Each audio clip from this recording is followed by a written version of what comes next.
the other day.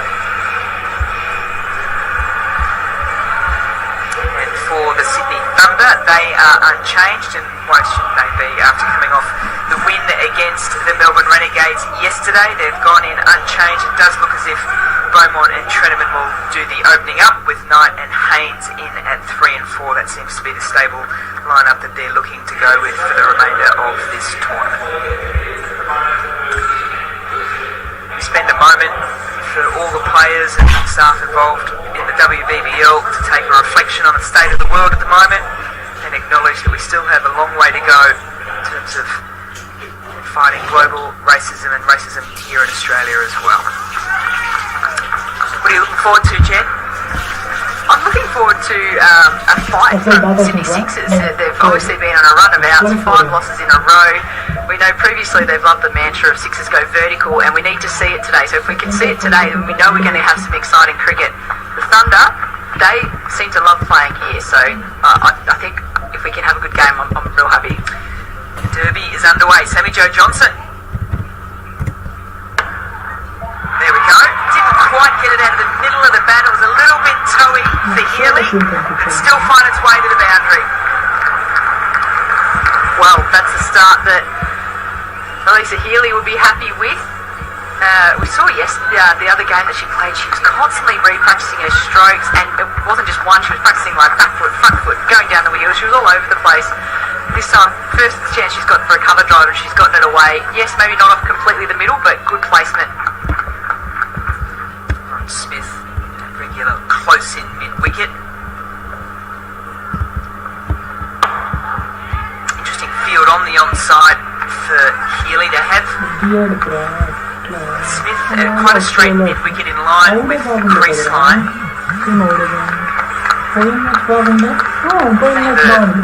Another mid-wicket in play as well, so very straight on the onside for Healy. Protection's in backward square. Early call of weight. Fair enough too when it goes to Rachael Haynes. It was interesting, we've spoken a bit about Alyssa Healy's form in this competition, and prior to last night's game, including us, 6 out of 7 knocks she's out in the power play. And I don't think that's as much as the issue as her strike rate in the power play, which is around 95.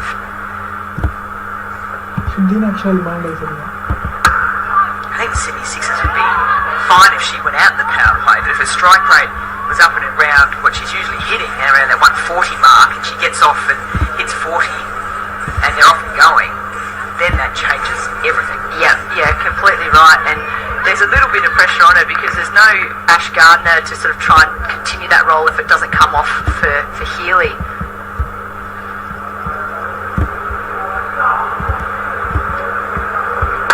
Up and over the top. Again, doesn't quite get all of it, but that will kick on as well. Well, really good signs. Again, has on the toe end of the bat, gets it high, but it skips across the surface for 4. And as you mentioned, it's about her getting through and getting this strike rate up and above so that the team has a good breath in the dugout and goes, okay, we've gotten off to a good start, we can continue it. We've seen her do this time and time again, Healy, where she has a run of sort of times where it's not happening, but she can get her way out of it. She's got to believe and stick to her style. 2 boundaries in the first over. Make that 3. There's the start. Alyssa Healy and the Sixers we're looking for. It's none for 12 after the first. And that's the best of the 3 of them. अब देश का हर बच्चा coding सीखेगा, apps बनाएगा और दुनिया बदलेगा। Book a free coding class on whitehatjunior.com. Ghetto Extra Innings, India Tour of Australia, Friday 27th November 8 a.m. Live and exclusive, only on Sony Sports channels. The dead man is rested. You will rest in peace. Signature of Healy play inside the power play. A little bit toe, got a bit vertical but skips on, and then this last one, that was the shot so far from those 3. Placement, power. So 3 for her, and she's flying away. There's debate on social media during the week about what would you prefer, Alyssa Healy's boundary over cover, the shot over cover, or the Meg Lanning leg flick. It's as if she stole a little bit of Meg Lanning from the last one. She's probably read that and gone, well, I can do that. I can do both. Why have one? Is Ishmael? Harry's off and running as well. Bit of control through the onside. And then good running, as you tend to see when Ellyse Perry's at the crease. She knocked that in the gap. Knew straight away it wasn't going to run open for it, so turned so quickly for the second. There's no sort of pausing and should we? That means they get through easily. Good straight lines as well.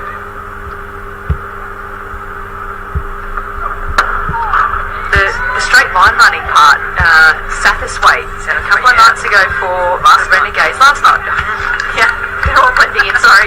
The way she got run out, just semi-trailer, semi-circle off, shows that importance of straight line running, that dismissal completely. She obviously started on the pitch they were playing on, which is the pitch they're playing on this evening, then ended up almost two across by the time she came back. It was caught short.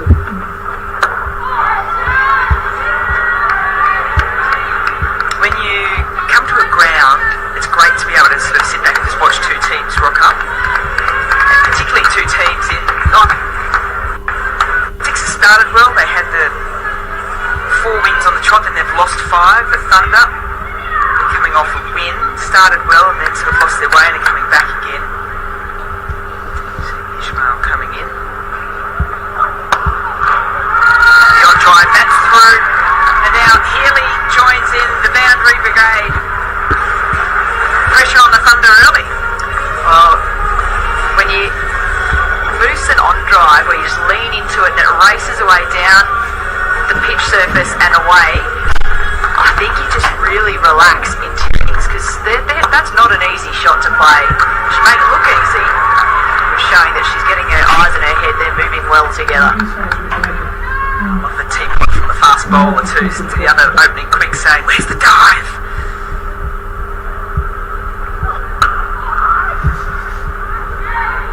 Nice off the blade.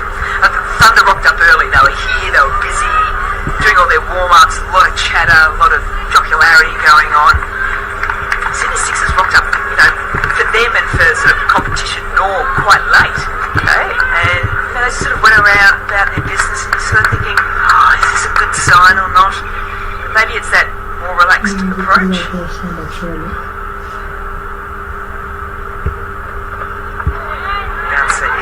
Alone by Harry. So we see the end of Ishmael's first over 6 runs coming from that. Sixers done for 18.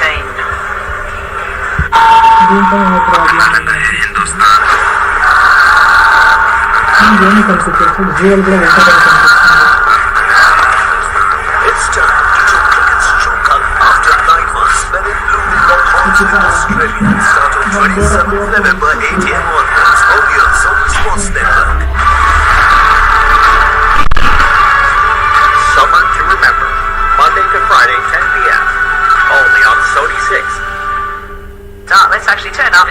No messing about. Yeah, get out there. Which is a lot to be said for doing that. Sometimes you are there at the ground a long time. They wear me out just watching them. Exuberance of youth, I think, sometimes. Or maybe it's the coaches. Sam Bates.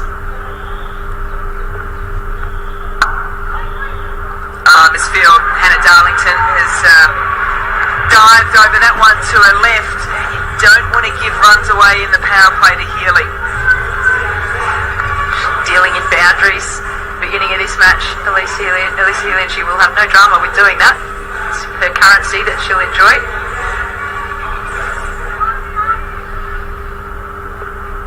Press forward and then back once she realised the length she was going to get.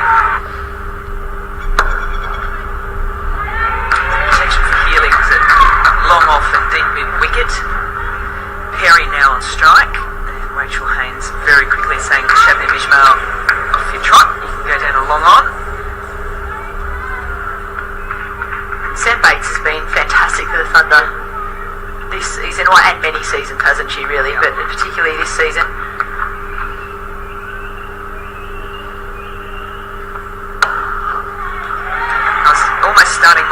underrated list in the WBBL of names that don't automatically spring to mind in each of the teams. So usually the names that spring to mind are your Australian players or your overseas players. Of course, yeah.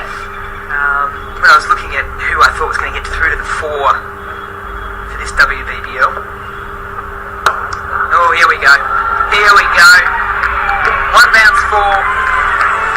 Settle yourselves in, people. She's in a mood, and I'm all for it. Well, there's the shot overcomer that we just love to see Healy play, and the last few innings for her, this is where she's not quite been getting herself into as good a position, where she just shuffles back but gives herself room for a nice swing of the bat. She's been caught out a few times attempting this shot. Now, that's off the middle.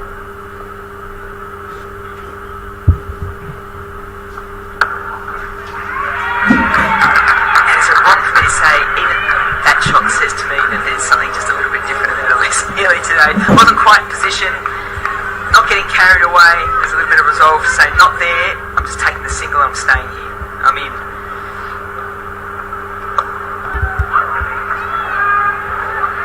Perry straight away with the single, so that's another very good over for the Sydney Sixers. 12 coming from Sam Bates' first over. And in a blink of an eye, they moved to none for 30 after 3. So, underrated players list, you've got Sam Bates. So, I had Sam Bates, and people are going to go, hang on a minute, she's a great player, and I know she's a great player, but I looked at their list and I thought she would be one of the reasons. On Sony, cricket will reveal its true color.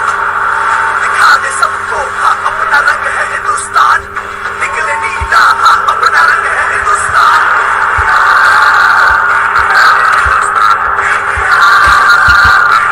It's time to show cricket's true color. After 9 months, men in blue will lock horns with their fiercest rival Australia. The rivalry will start on 27th November 8 a.m. onwards, only on Sony Sports Network. And a couple of the other ones are sort of probably names that have popped up more this year, you've sort of noticed in the past. So I think Peschel's been Absolutely. for the Scorchers. The seed she got Haynes out the other night, that was a special one to back on. Georgia Redmayne maybe for the keeper batting spot. Definitely. Even McFarlane as the other keeper that just gets the job done for the strikers. Yeah, a couple of great knocks from her recently.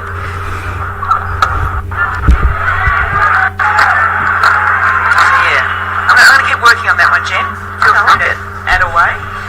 Because I think the other thing too is that it's often those players, when you look at teams who do well, that get them through to that either the finals or get them the final win. When you look at sort of the Brisbane Heat and you look at Kirby Short, she really didn't do anything with the bat for the last couple of years for Brisbane Heat, but she was brilliant as the captain, as the leader, on and off field. And those things certainly can't be underrated, even though I'm saying they're underrated. Oh, that's nice too. Using the pace. So much control off the left hip from Healy. Just letting that come to her and punching across sort of her hip line, isn't it? Yeah, again, what we're seeing is we're not seeing her just blast away and try and hope that something sticks to the middle of the bat. There's a control tonight as to her approach. That's not an easy shot against someone like Ishmael, who I now dare say will be quite fired up.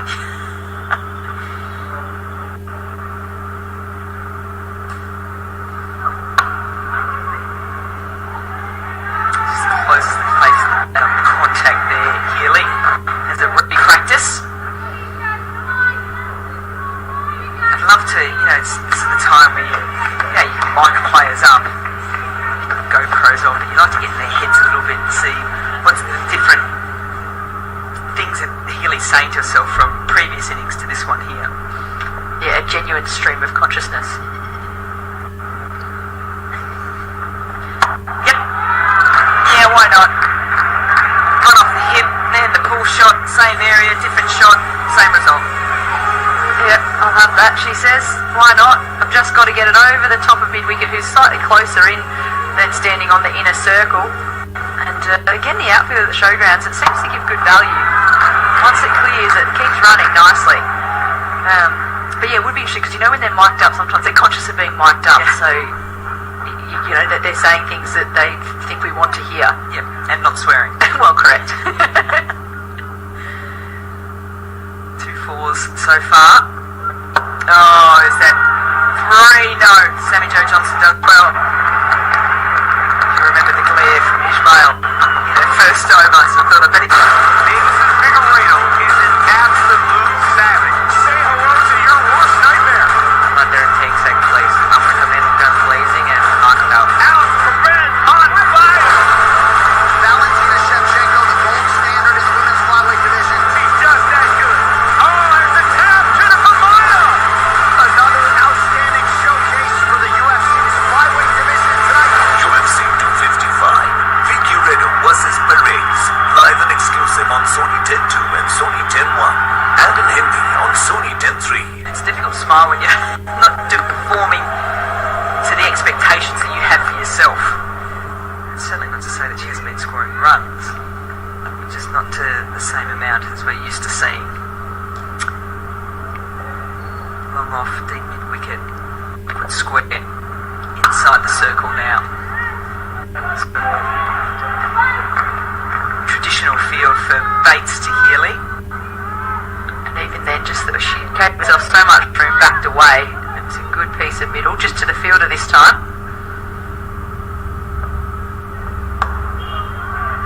Tipple around the corner.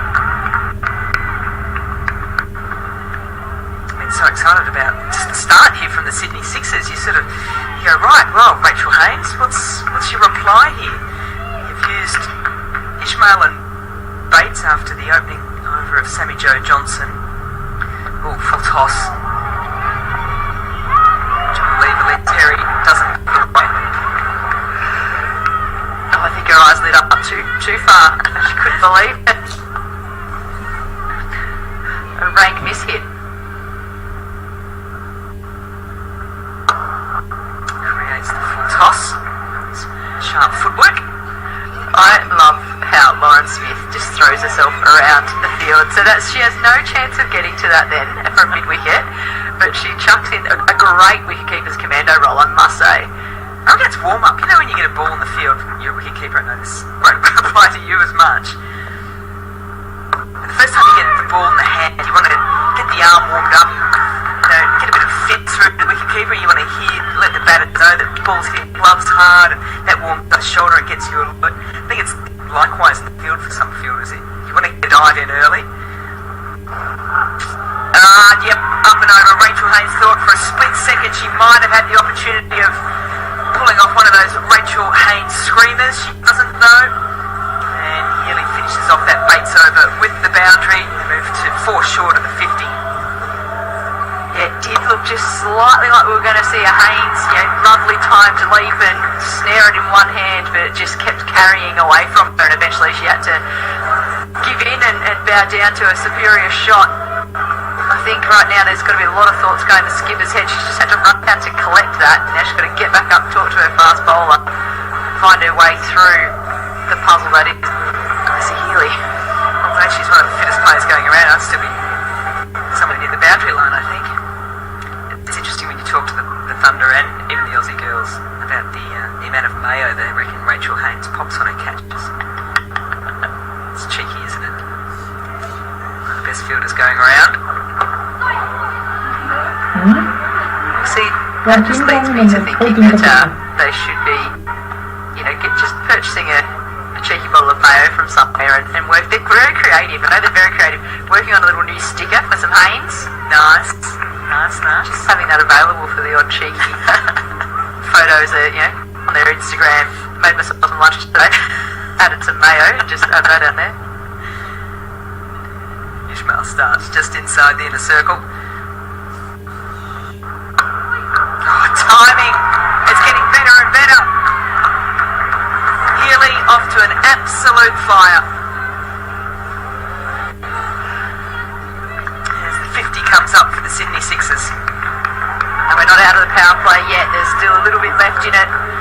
This is the ideal start to the girls in magenta and especially to the little wicketkeeper. Timing, just let it come through to the midline of her body and just punch down on top of it. Stunning shot. Can't wait for the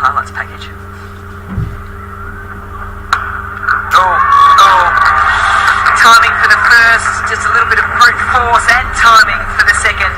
Go on, give us a smile. Yeah, still not happy. Yeah, I think she's going back through all of his previous 5 games and just, she's still working. This is therapy for Healy, I think, right now. And she's just bullied that. But yeah, I think we're in a therapy session as she sits there and chats to Pez. Well, I feel like I'm on the couch with her. This is great.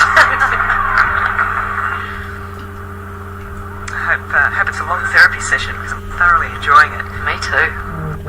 Back-to-back boundaries.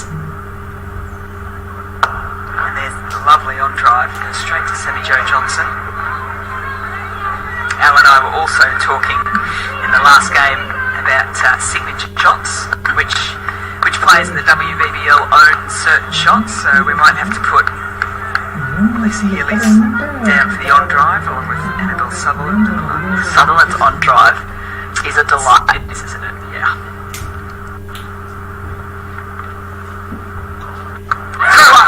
Looks to go big. The fight back from Shabnam Ismail. The entertainment has come to an end, but boy, was it worth it. Well, Ishmael finally won a part of that battle. She gets to see the back end of Alyssa Healy. Fine innings, 44 off 22 deliveries. We asked for it at the top. We asked for a strike rate to be up there so they get them off to a good power play. It's a shame it's come to an end. But for Tour score 27th November. Australian media here thinks that the men in blue stand no chance.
Overs gone. The 1 wicket to fall was that of Alyssa Healy 2 balls ago. The Sydney Sixers will be wrapped with the start here. 1 for 55. Jen, take us from it. oh, it's great that we get to relive this again because it was absolute highlights in real life for us and just some strength from Healy. The first couple probably came off the toe end and then she hit this flick just off the pads now, and that was when the first one really off the middle, and it was a glorious shot, easing off her pads into the gap. From then on, she was sort of getting in and around most deliveries. Perry, with an on drive, she decided not to be left out of the action, although she hasn't really had a lot to do in this power play as she struck the other end and just watched Healy go through it. And this one was the signature Healy shot. We're going to talk a bit more about some signature shots tonight as well. So plenty of good ones. We're back live, joined by Alex Blackwell as Jonesy has made way. Alex, good evening. Wallace, it's wonderful to be here with you for the Sydney Derby. Absolutely. The first one was washed out. Obviously each team gets to play each other twice. This is the matchup you want to see. So it is Darlington with the first over outside the power plate. Dot to start in a single. Just then our power play, 1 for 55. The wicket just coming up now. Healy, that was the biggest one she went for. Well, what's really fascinating, this is the best the best power play for the Sydney Sixers all tournament. It equals their best. 1 for 55 they got against the Scorchers at Blacktown, and it's exactly 1 for 55 tonight. So Van der Kerk on strike, really open stance that she has. What do you make of Van der Kerk's setup, Al, with the very open feet? Yeah, it's a very low setup, isn't it? Quite open. Looks to me that she's looking to play square of the wicket, the way she sets up.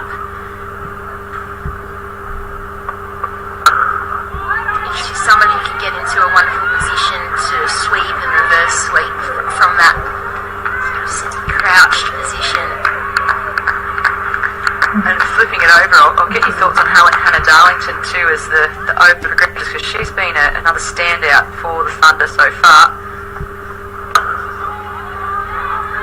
Great fielding from Rachael, just making sure they can't sneak through. Well, that final ball we just saw from Hannah Darlington, it's sort of trademark for her. That sort of slightly angled in Yorker. We saw her just miss lanning with a ball like that, so she's doing that more regularly, just like that. Quick through Ellyse Perry, she comes through, calls Van der Kerk through. End of the 7th over, it's 1 for 57. I was so disappointed in my performance. They should have just played the package and called it a day. There's the searing pain running down my leg. That was me saying goodbye. He wasn't there, and he knew in his heart that it wasn't there. The process became, I'll give you an answer after I've working out for a few weeks, seeing how my hip does. That poor redemption.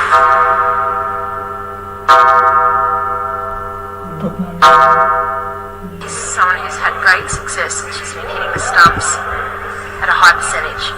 Well, the Yorker is a tough delivery to face no matter what time of the game, isn't it? Sometimes it can get forgotten, but it is a definite strength of Hannah Darlington's game. Sammy Jo Johnson will come through for her second over. The first one went for 12. 3 fours off Alyssa Healy. So she'll be pleased that she's not having to bowl to Healy at this point in time. Well, they got out of the blocks quickly, didn't they? I had the pleasure of being down on the ground near the dugout. The Sydney Sixers squad is right behind the batters out in the middle, especially Healy and Perry. Their partnership was really set this game alight from ball one. What did it look like from up here? You've got a fantastic view. Healy looked good tonight. Yes, she did. As I said, the first 2 shots were well placed. They weren't quite off the middle, but they were signature sort of intent. And then once she found the middle at the end of the over, the rest has been a joy to watch. This one's big. She swung high. That's going to go a long, long way back and under the grandstand once again. Well, that's a huge statement from Darcie Van der Kerk. Big hit. I mean, that's gone a long way. It's hitting across the line, hard length delivery to Ishmael. I guess she's seen this quite often with her South African teammate. So as we wait for it ball to be retrieved, Sammy Jo Johnson, she hasn't had any sort of reprieve as we thought she might have. No Healy, she's back in the dugout.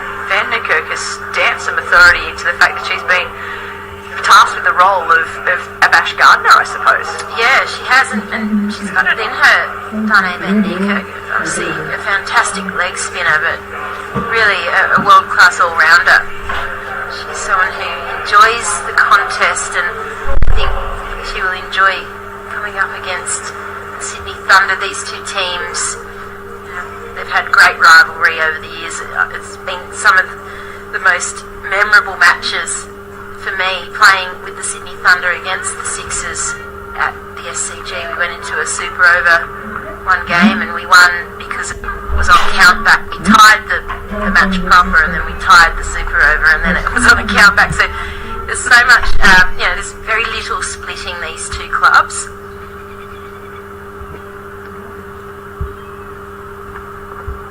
She responds with a shorter ball. The intent again from Van der Kerk is to continue on from the start that has been presented off the blade of Healy. And Al, what the pressure does the fielding side have when they know that they've sent this team in? Yeah, well, I think it was possibly the decision that Perry would have made as well. So I don't think they take too much out of the fact that the Sixers have come hard. I'm not sure there's been so many errors as much as some very good batting. But the fielders know that they have to take every opportunity against the Sixers. You can't give someone like Perry a life who has the ability to bat through the entire innings. Well, We just saw a change in field there. Clever from Rach Haynes. She went from mid-wicket down to short fine leg, and that's exactly where she collected that ball. And when you review that over from Sammy Jo Johnson, yes, there was a big maximum boundary, 6 but 5 dots. She's finished the 8th over, 1 for 63. On Sony, cricket will reveal its true color.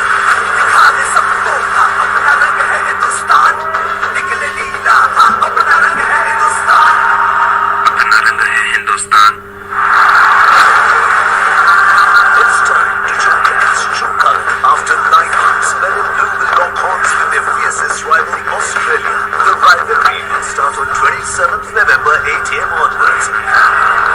Only on Sony Sports Network. 5 dots from that to go at 6 and over. Well, you know, if you just look at pure 6 and over, you take that as a tick, don't you? I'm sure you would as skipper if you were sort of running over to her telling her job well done. It's Lawrence Smith, the offie. Worked off the pads from Perry. She moves herself along to 13. Well, this is an interesting contest because obviously Smith has come across from the sixes where she's done a brilliant job, especially in the field. Probably hasn't got the bowling opportunities at the sixes, so she's certainly got that here at the Thunder. She got a bit of stick from the sixes in the dugout because she did that tumble earlier that was very much an unnecessary dive, but she's so dynamic in the field, and you can hear it's a bit, you know, love-hate at the moment for Lawrence Smith and the sixes. Yeah, they'd love it if she was in their team doing a little tumbles, but now that she's not, it's open slather. Swept strongly. There is a fielder out there. It's just the single again. Well, we were talking about the tumble that she did because it did make me chuckle up here, and I've noticed that she does do that a fair bit. But we almost, it's almost like just staying warm and staying in the game and keeping your body ready for the fact that that's the style of fielding she expects from herself. Well, exactly. She's the sort of player who's not going to accidentally pop her shoulder out because she's already warmed herself up. It's a very good call. Well, this one's been worked down on the leg side. It's going to beat the fielder at backward square. Perry brings up a boundary. Well, that's unusual. The off-spinner almost being leg-glanced for 4. I mean, that shows how quick she's bowling. And maybe she's a little nervous bowling against her former skipper, Ellyse Perry. Maybe just needs to slow that pace down a little bit, Lawrence Smith. She's someone who can genuinely turn the ball, and I think on this aging wicket at the showground, she might actually get a little bit of turn. So pace off may be the better option instead of darting it in. Yeah, that was a better delivery. Just giving it a chance to turn. Much better direction in terms of its line as well. Yeah, she's full of energy and bubble though, Lawrence Smith. I enjoy watching her from afar. So it's just worked into the onside again. So a few singles from this over, the 1 boundary. Well, I'm interested, Jenny Wallace, as a former Perth scorcher, how you see the rivalry between the two Sydney teams. It's hard for me to comment because I'm sort of in it. Not anymore, I get to commentate it, but have you observed that sort of rivalry between the two Sydney teams? Yeah, absolutely. Is that single takes us along to 1 for 71 to complete the 9th. I almost use the analogy of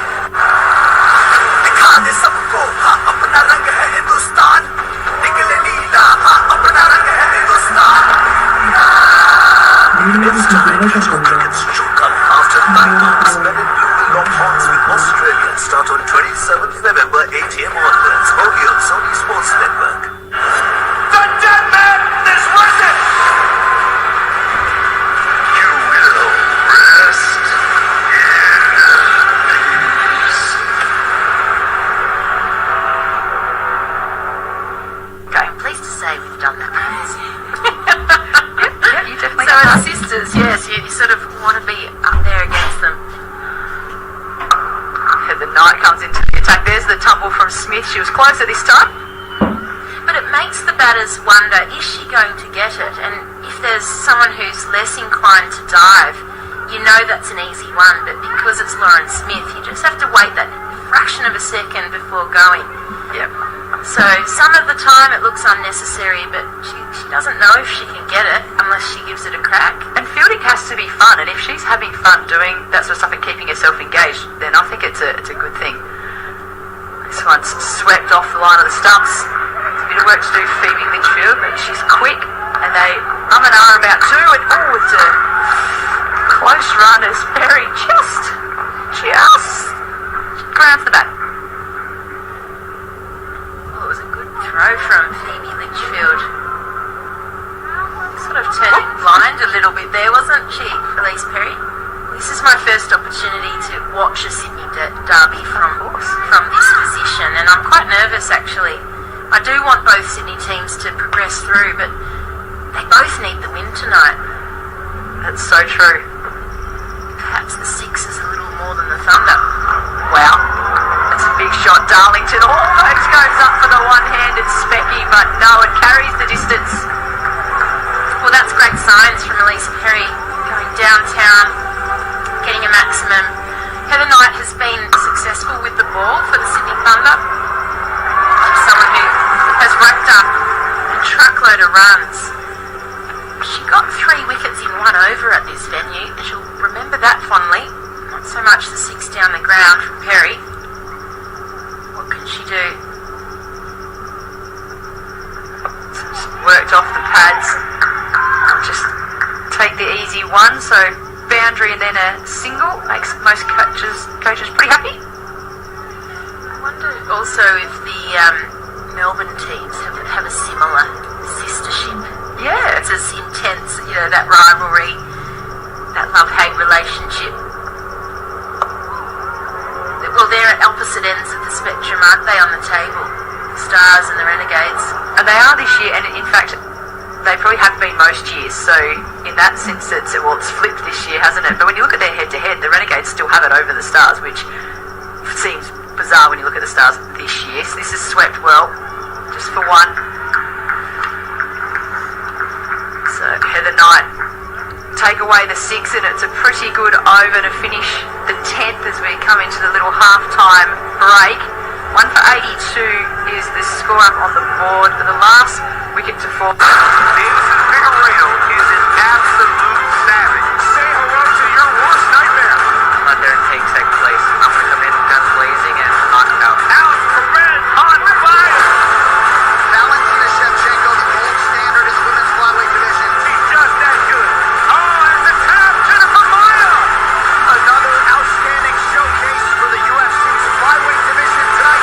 UFC 255. Figueredo versus Perez. Live and exclusive on Sony 10.2 and Sony 10.1.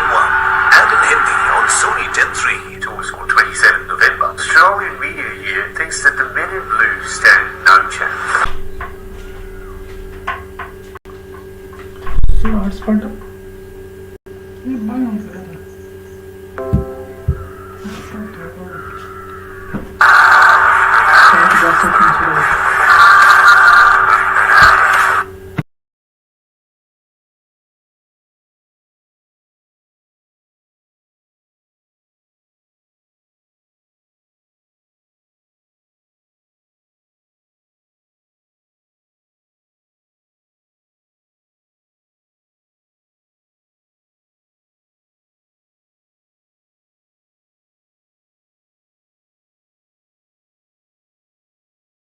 Actually, from Darlington in her first over, was able to generate the 4-dot balls. This one swung away but misses out. You can see the frustration coming as she slaps her bat, and as she comes round to the non-striker's end, you sense she thought that was a boundary she should have taken advantage of. So it's pleasing to see, from a Sydney Thunder point of view, Ishmael being able to get that breakthrough. She's someone who Rachael Haynes enjoys bowling early in the innings, sometimes 4 overs straight. It was just the 3 overs tonight. Well struck chance here for 2. Look to come back, was decided against it. And I think the reason she's able to bowl a front line quick up front like that is she has Hannah Darlington, who's so good in the death overs. She's choosing to spend 2 of those very valuable Darlington overs through the middle. job. Swung away. Look out, helmet. That is another big slog sweep. Well, is it double the score if you hit that helmet? We should be bringing in new rules, and I think they are in the BBL. That was a great strike from Darcie van Niekerk. She knew it was 6 immediately off the bat. It's obviously her strength area. I think Mel Jones and I were talking about those signature shots. There it is. What do you call that, though? What sort of shot's that? Slap sweep. You go me Darcie does that, or maybe Laura Cummins. Oh, Laura Cummins, hasn't she provided us some highlights in the last few innings? Whew. Well, it's certainly not graceful. No, it's not. Neither's what Darcie van Niekerk's doing tonight, but it's very effective. That was a slap overcomer, that one from then. So that's her range at the moment. But yeah, Cummins she's proven the difference in her last 3 turns at bat.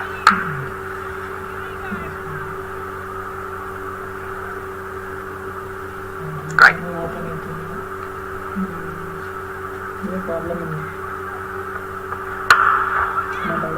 Great fielding in her follow through. And it's the end of the over, 1 for 91, and we have Wolvaardt down on the sideline with, it looks like, Alyssa Healy. Yeah, thanks, Mel. I'm down here with Alyssa Healy, who's enjoying the spectacle in front of her. Pez and Darcie are looking pretty good. Yeah, it's good. Nice to get off to a really good start and build a nice platform here. I mean, the last couple of games we've lost a bit of momentum, so to keep going at 8 and over here, I think is going to put us in good stead, hopefully. A quick 5:44 of 22 for you. That must have felt good. Yeah, couple out of the middle. Finally, it's taken a little while, but it's always good coming up against the Thunder. It's always a good fixture here, so guess I'm getting a bit of my You are. I almost had to dodge something there. But look, we're off to a good start, so hopefully we can capitalise and put a big total on the board. Your teammates were pretty vocal while you were out there. Could you hear them from out the crease? Yeah, we've made a bit of a point of getting behind one another. It's sort of been a rough couple of weeks for us, but hopefully we can come out, put a good performance on the board, and see if we can give the finals a shake. But if not, we're just going to have some fun along the way. Yeah, what was the chat after the game yesterday in terms of only 3 games to go before you hit finals? The destiny's sort of in our hands, and has been for the last week, so I guess that's a positive. But our effort was pretty good yesterday, but we knew we needed to come out today firing. Obviously against the Thunder, it helps a little bit. We get up extra for that, so hopefully, like I said, we can put a good total on the board and put them under pressure. Well, the girls are looking pretty good. Thanks for your time. Keep up the good work. Thank you.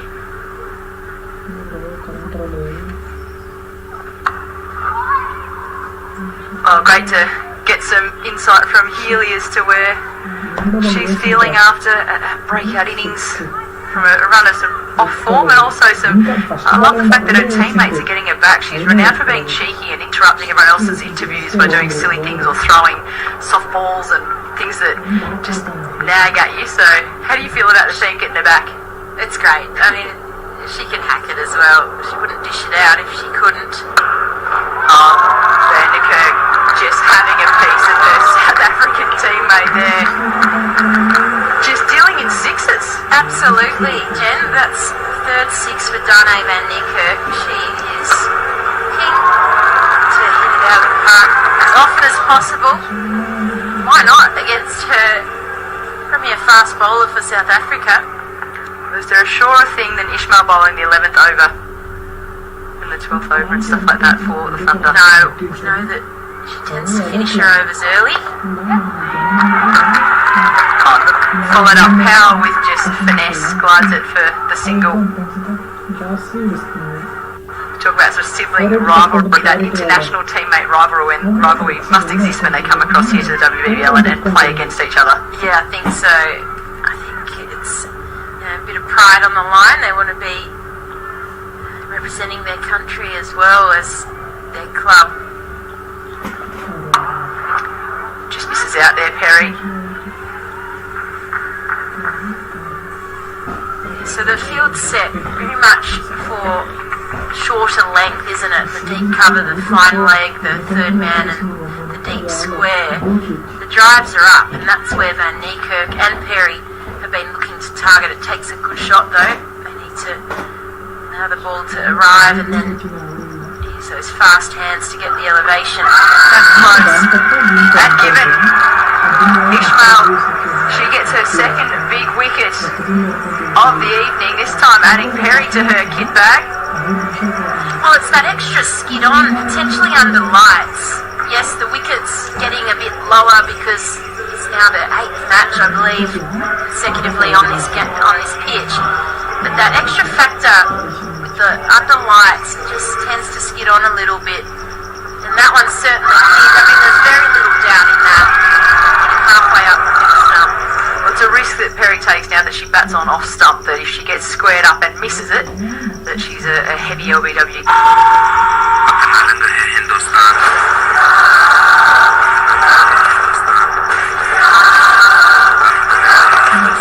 It's time to check after 9 months. Men in blue lock horns with Australia. Start on 27th November, 8 a.m. onwards. Only on Sony Sports Network.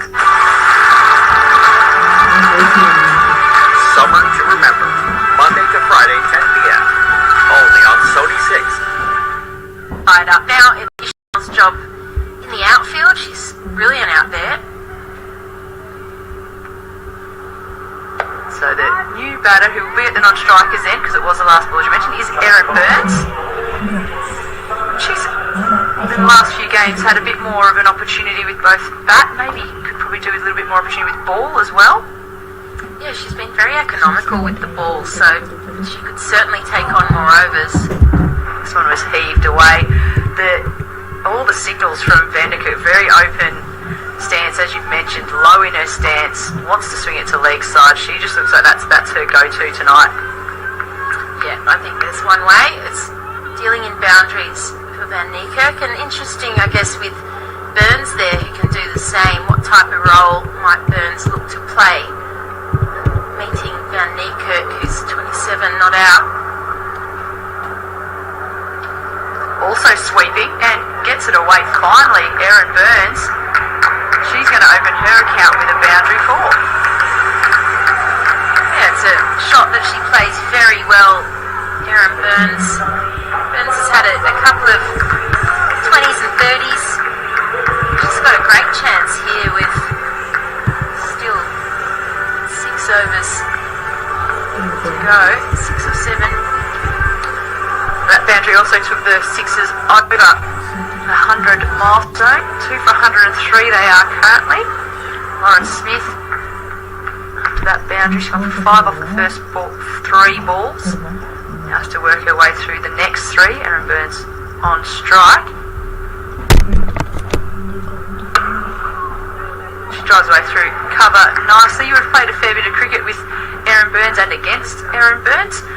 The field's set up with, the deep mid-off out. We might have to talk a bit more about her when she's back on strike. It's hard to set a field to her. Yeah, that's where I was heading. Couldn't quite get there, but thank you for help. Right, she'll be on strike now. So to the off spinner, where do you set the field? Well, I think you need your deep square. I'll put that one out first. Okay, tick. Strong down the ground too, so drives it back. She can go over cover. She looks to go through cover out. Good prediction, but great fielding from Heather Knight. Make sure of a dot to finish the 13th. It's 2 for 105.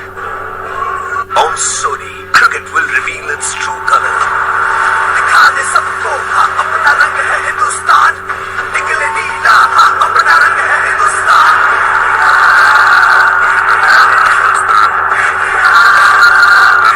It's time to show cricket's true color. After 9 months, men in blue will lock horns with their fiercest rival, Australia. The rivalry will start on 27th November, 8 a.m. onwards, only on Sony Sports Network. It'll rely on one of Haynes or Knight to go on. They've both batted well together. Could set up a beautiful contest. Knight floats this one up. She's into her second over now after going for 10 on her first. The average winning score batting first in WBBL 06 has been 144. So if Sixers get over that, then they're in a very good position to win. Oh, she looked like she mishit that, but she's mishit that for 6. So we can talk about the field set. I think someone like Van Niekerk, someone Aaron Burns.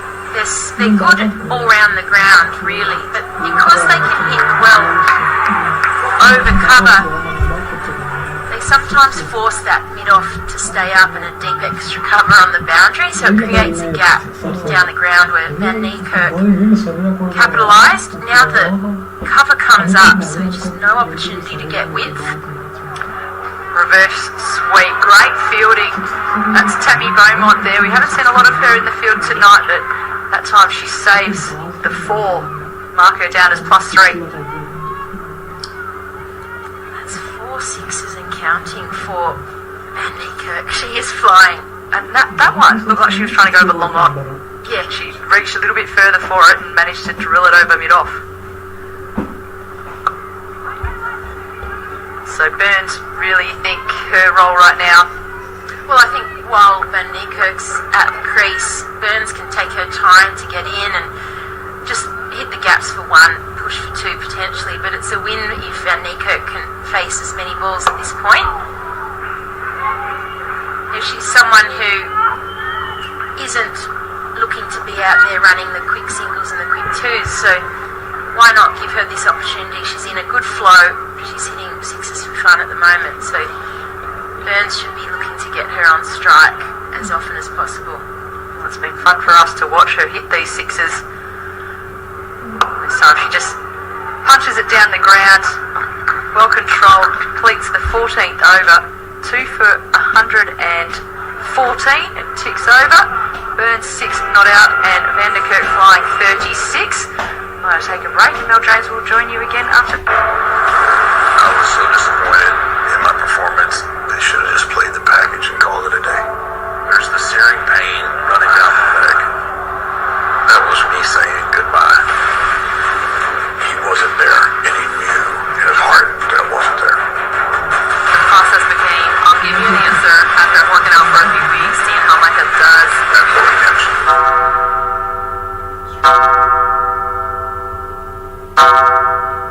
Their best power play,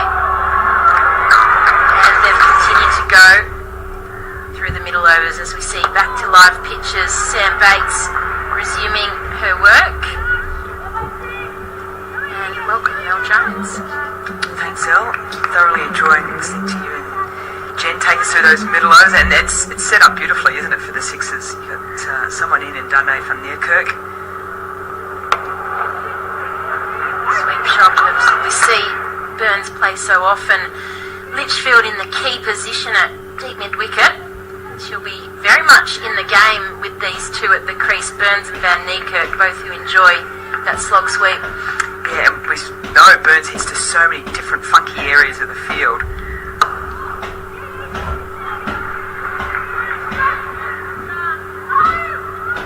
Just keeping it to 1. Excellent fielding from Ishmael. She's finished her overs, 4 overs, 2 for 32. 2 big scalps. Huge. Very pleased. Yeah, no, I think both Healy and Perry, as soon as they knew, they just did not look in her direction. Don't look at her because she's in your face. We spoke about as and a diving opportunity. Haynes got a good piece of that. That would have been rivaling Siva for catch of the tournament. That was a terrific effort. Tell you what, if anyone could rival Nat Siva, it would be Rachael Haynes. She's taken some absolute blinders, both in the green and gold and the lime green. Went to her favoured side.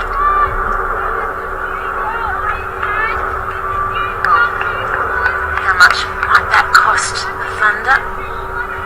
You wouldn't really back anyone else to take it out there. Another strong sweep shot from Aaron Burns. Tammy Beaumont, a deep square, who's had a good time of it in the field. As we see the end of the 15th over, 2 for 120.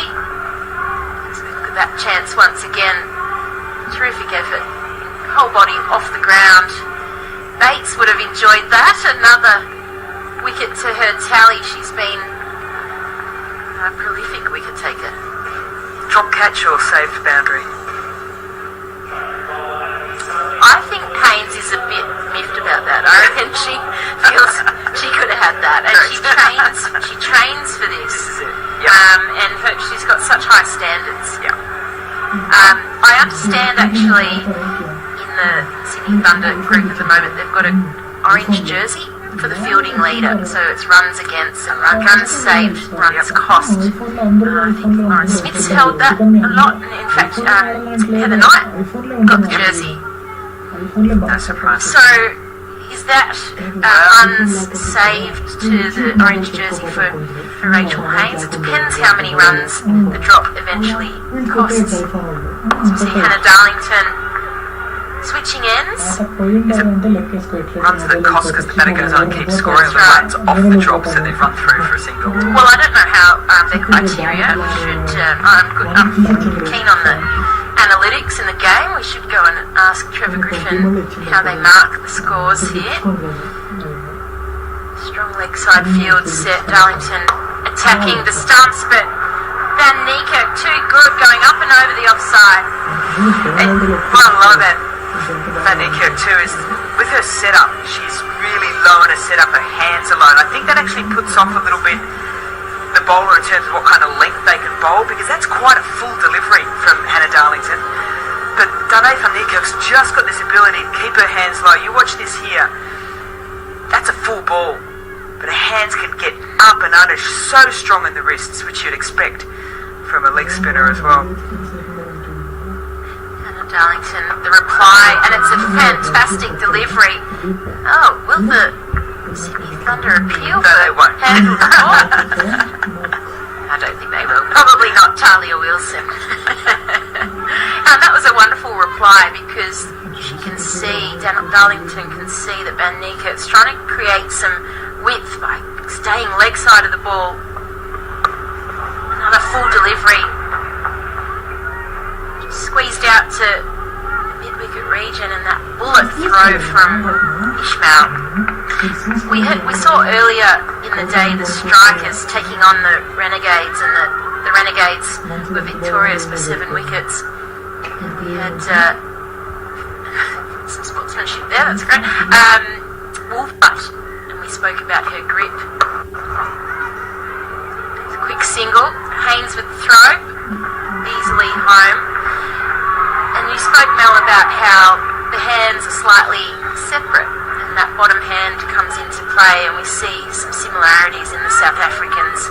A little bit of a gap too with Van Niekerk's grip. Yeah, both their men's and their women's. That's what I love about the game of cricket, is that there's so many different ways of doing something, and nothing's ever right or wrong, particularly if it's working for people. And a full ball down the leg side, that's a uncharacteristic wide for Hannah Darlington. Well done, Talia Wilson, just to get a glove on that. You can see it from region to region too. We talk about this very wristy sort of subcontinental players. In England, we were chatting about Heather Knight being very upright in her stance. Even to the point of Sarah Taylor brought in, taking the ball in front of the stumps and standing in front of the stumps and pulling it back onto the stumps, as we see the end of another Thunder over. Sixes moving. On Sony, cricket will reveal its true colour.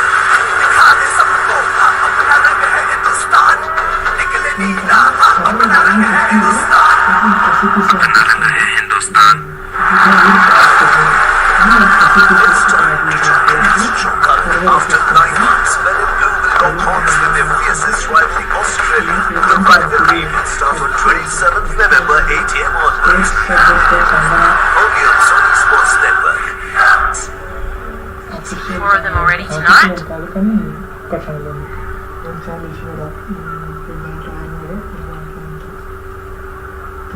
We see Sammy Jo Johnson coming back into the attack. Big swipe to the leg side, it's in the air. And easy as you like for Phoebe Litchfield. Down her throat, really. Van Niekerk will be disappointed, but the Thunder will be very pleased to see the back of her. Tours on 27 November. Australian media here thinks that the men in blue stand no chance.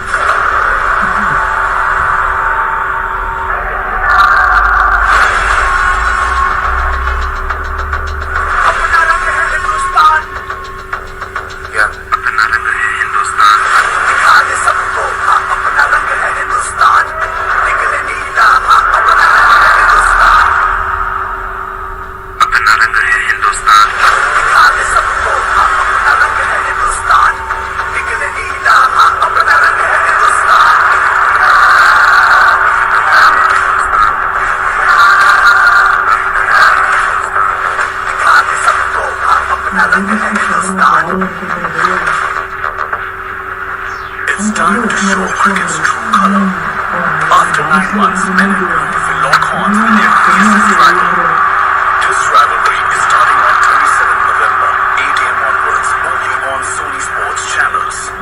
So show cricket's true colour and roar.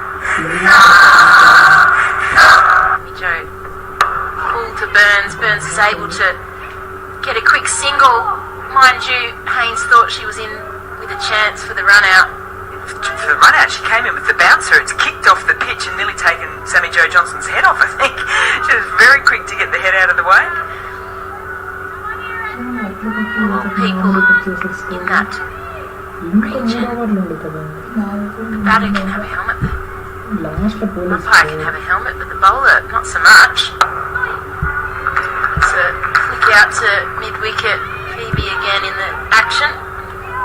Yeah, that's good timing to come out and face your first pill. Just balance, be able to time it so nicely, like it absolutely sped across the field, and that's the one where the ball just kicked off the edge of the square.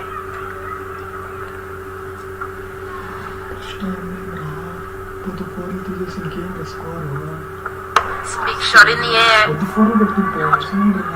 Not enough to go to Ishmael. Just one bounce. Still looks like the Sixers are looking to score through boundaries, but falling short, just getting the ones at the moment. It's an interesting approach too, because with the two new players just trying to get a sense of condition changing here, not as much pace on the ball. So this is a really good time. I think that Thunder can sort of sense that this is a chance just to change the dynamic of the game a little bit, to squeeze a fraction, try and take a little bit of the steam out of this Sydney Sixers innings. Well, the Sydney Thunder chased well last night, chasing down 126 against the Renegades to win with 5 overs to spare. And there's a wicket. Sammy Joe Johnson goes full to Aaron Burns and an inside edge and crashing into the stumps. Here's what Sammy Joe Johnson does so well. She opened up the bowling today, she'll seam up and she hit the deck, and then when she gets an opportunity in the middle overs when the ball's a little bit softer, she really works to the cutters off pace. She keeps it full. She gives herself the very best opportunities of hitting stumps, LBWs, or missed times from the opposition on this occasion. Through Aaron Burns. Thunder picking.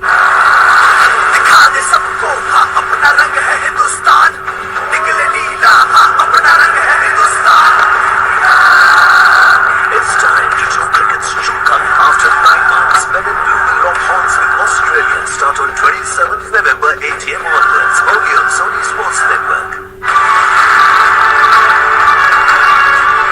Summer to remember. Monday to Friday, 10 p.m. Only on Sony 6. Alan bought a field against the Strikers last year in the final. Sam Bates continues. You know, she brings a lot to the Thunder, because you speak to the Brisbane Heat players and even a lot of the players in the Australian A setup. Bat and ball, yes, but it's just her personality. She, I think, is probably one of the most loved players going around the circuit as well. Everyone just absolutely loves having a chat. Sammy Joe Johnson, you mentioned the name, and everyone just, smile on face. Absolutely. What a great person. I really hope that, she is in contention for the Australian setup. I was a little surprised maybe she was overlooked for the T20 World Cup squad. I thought, coming off the back of, performances that helped the Brisbane Heat get over the line for back-to-back championship wins. She just has to keep putting the performances on the board, though.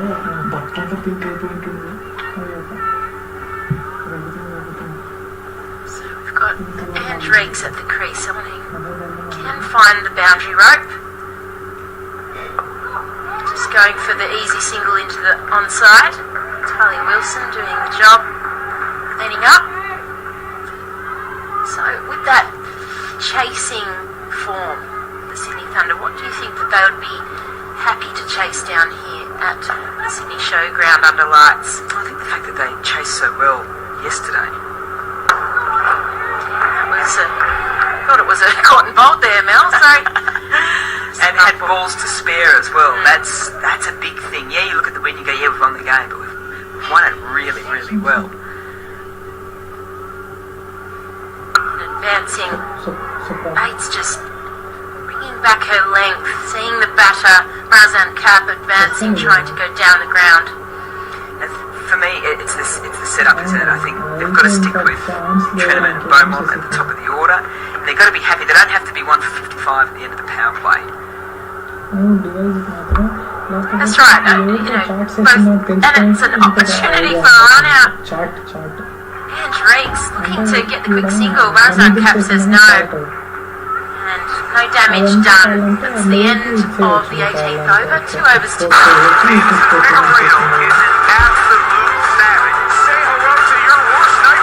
Under exact place. After the middle, unpleasing and unknown.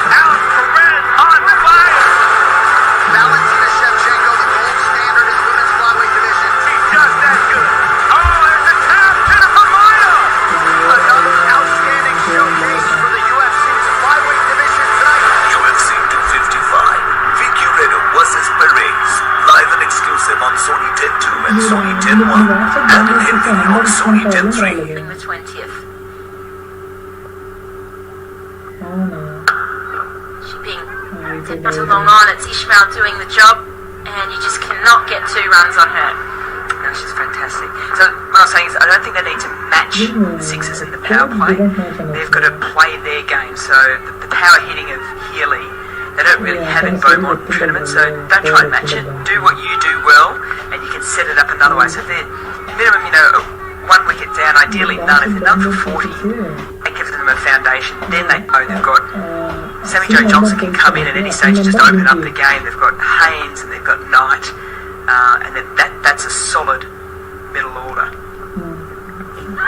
Striking the pads, definitely going down legs, hitting an easy leg bite.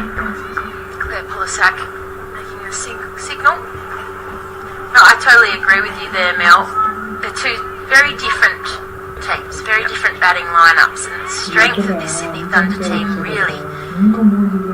It's Knight at 3, Haynes at 4, and we haven't even mentioned Litchfield. And there we go. Bold, wonderful off cutter. Just stayed a little bit low. Marzan Cap sweeping all around that. Away from the ball, will have to go. It's the 5th wicket for the Sydney Thunder. Johnson's picking up some wickets in her final 2 overs. She picked up 2 in her last, and now it is Johnson picking up the valuable wicket of Cap. And it's just skilling. On Sony, cricket will reveal its true colours. सबको अपना रंग है हिंदुस्तान निकले नीला अपना रंग है Hindustan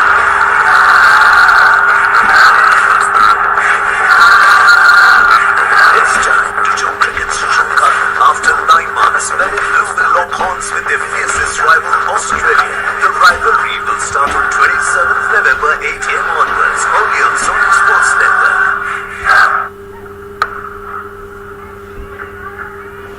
The Hurricanes against the Sixers on the weekend. So it seems like a lifetime ago about Hurricanes, doesn't it? Yeah, they're in a bit of trouble, aren't they? I mean, they're definitely out. The first team to know that.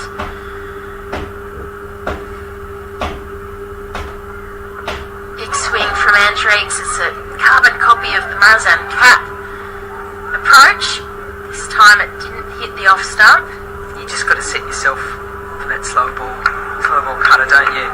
Well, you know it's coming when the field's set. And I think you got to load up on your. Andreeks is getting on the front foot trying to go at the ball. I think you got to load up on that back leg. Advancing, she swipes it to the leg side. Tammy Beaumont thinks about coming forward for the catch. Makes the right decision just to safely retrieve the ball. And that's the end of the 19th over. 5 for 140 Sixers. I was so disappointed in my performance. They should have just played the package and called it a day. There's the searing pain running down my leg. That was me saying goodbye. He wasn't there, and he knew in his heart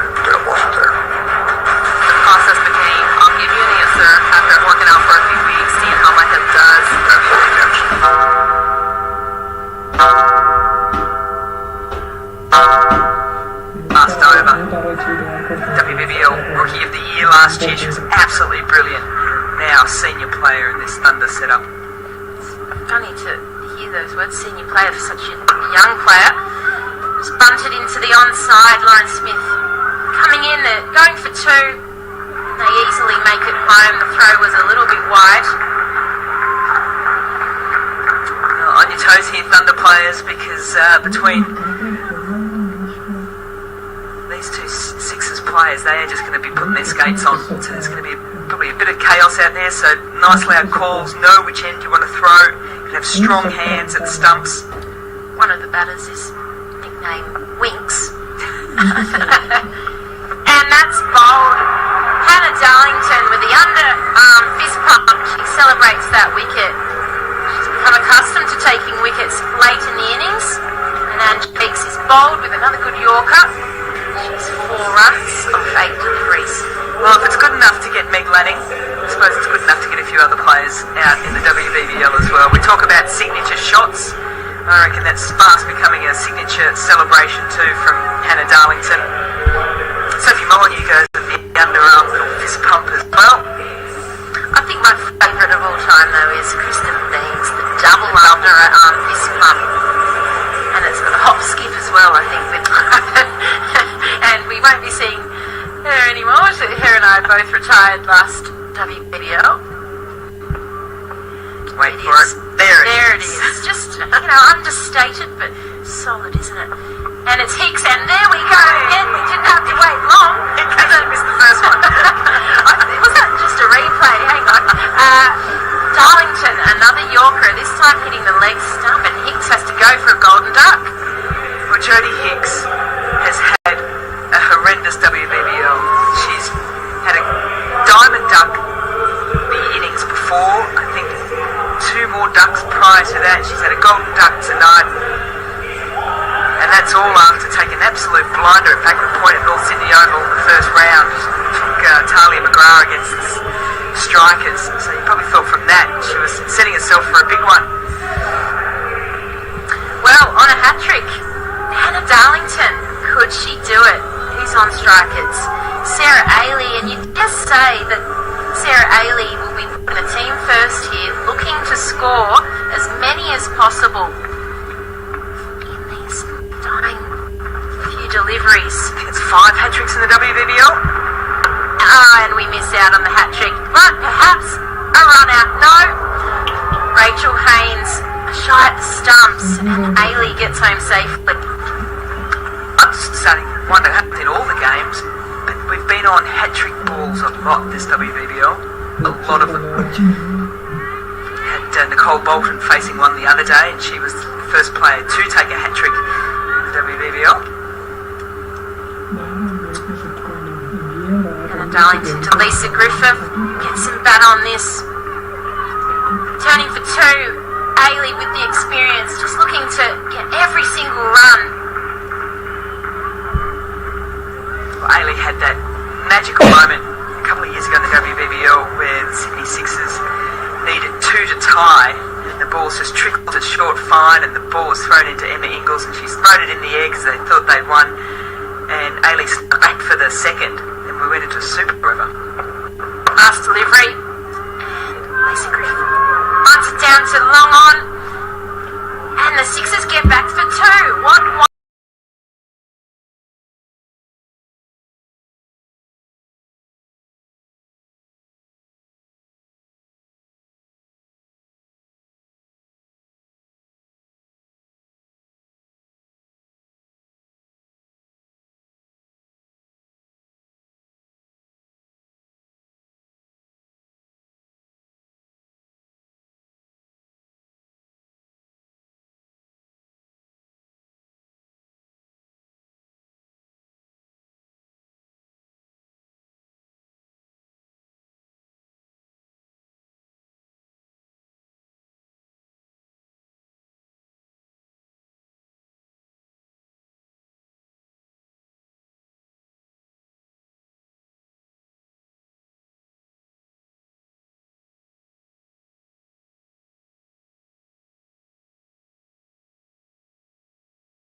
It's really all on the line tonight. I'm sure they can afford another loss. 5 consecutive losses for the Sydney Sixers to break that train of form. Sydney Thunder, however, coming off a victory in their last match against the Melbourne Renegades. It was a comfortable run chase under lights.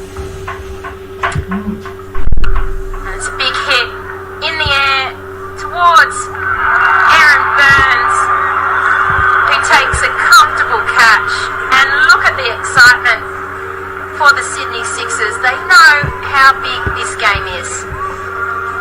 Well, that's massive, and I'm loving the fact that the Sydney Sixers have broken away from their usual formula of Cap and Perry. They've gone with a leggy in the power play. She came off with the bat tonight, so why not throw her the ball early? And here she is impacting the game immediately. And if you were the bowler and you've just been hit back over your head thinking someone's going to be there to catch it, you'd be pretty happy if it's Aaron Burns when you turn around. She doesn't miss many, does she?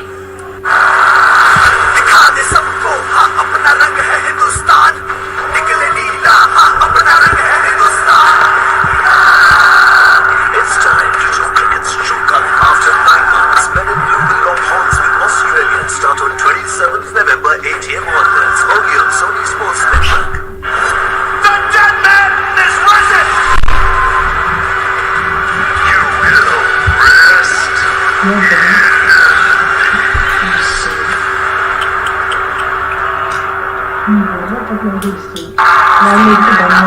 Here she goes again. Playing a miss outside off. Well, it sort of justifies maybe some hard looks and some conversations that maybe as a group are having about how do they get back into their winning ways. Into the pitch. Leg spinner to leg spinner.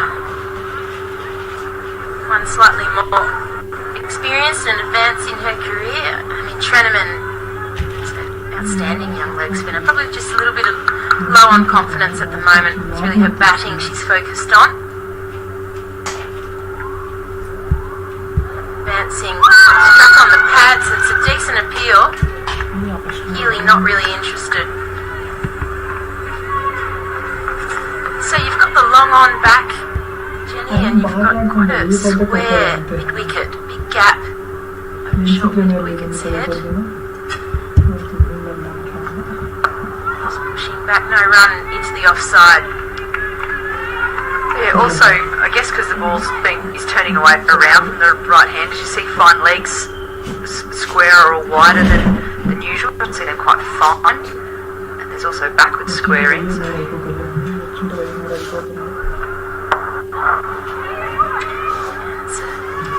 single to finish off the over, just the one scoring shot. Davis's bigger reel is an absolute savage. Say hello to your worst nightmare. London takes second place after coming guns blazing and knocked out. Out for red on revive. Valentina Shevchenko, the gold standard in the women's flyweight division. She's just that good. Oh, there's a tap. Jennifer Maya. Another outstanding showcase for the UFC's flyweight division tonight. UFC 255. Figueredo vs. Perez. Live and exclusive on Sony 10.2 and Sony 10.1. And in Hindi on Sony 10.3. Summer to remember.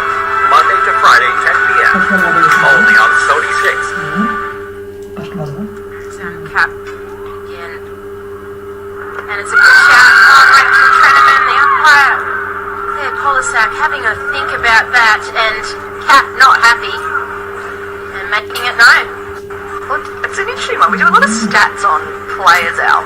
Is there a lot of stats on umpires? Because I'm not sure. I know when I played and you played, and so we get a chance to look at this replay. She's stepping across that big front board onto offside. I would have been shouting hard as well. I'm sure Polisak, she doesn't tend to be interested. Outside edge there, down to third. You know when it's close as a batter. I'm sure Treneman will be feeling quite fortunate there. It was definitely a good shout. No Hawkeye, obviously, yet. No, I think it won't be too long until we see those technologies. That'll be a fascinating part of the game's transition as well, won't it? Finding out, do we have a Shane Watson in our ranks who blows up the reviews early? Alright, here we go. What a key wicket this would be. Heather Knight, she's been in terrific form. And through the onside for 4. To get off the mark, we saw Kat really targeting that front pad of Heather Knight. She always gives you a sniff that you think, oh, you might just be able to get her LBW. But in bowling straight, she also scores in that region. Well, they took the punt. I'll go straight at middle stump for your first ball, see if I can go through you. And Heather Knight's such the form she's in, she leant on that, smoked it. Coming off 58 of 32 deliveries last night against the Renegades.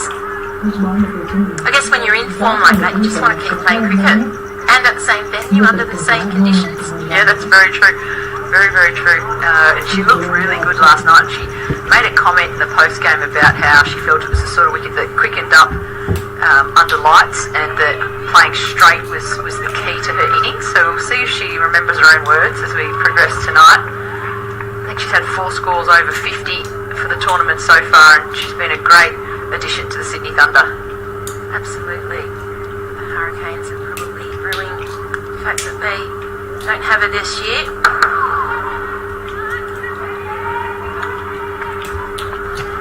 Yeah, the one that got away. That one, isn't it? Roseanne Cap, you know that she bowls a lot of her overs in the power play. Often it's 3. Often we see Perry up the other end. Tonight it's been Van Niekerk. Potentially that's a tactical change. It could also be an indication of where Perry's at physically. Big swing outside of the off stump. That ends the 3rd over.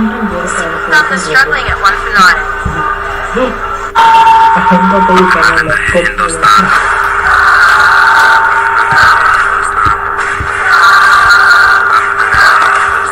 It's time to check cricket's true colour after 9 months. Men in blue lock horns with Australia. Start on 27th November, 18 onwards. Only on Sony Sports Network. The dead man is risen!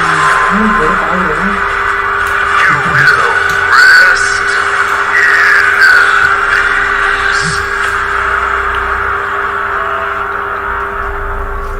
In her first over, and she's off. She's been dragged, but she's done the job that they wanted her to do, and I think it did. It just unsettled the Sydney Thunder opening pair, who are only 1 game into attempting to re-establish themselves.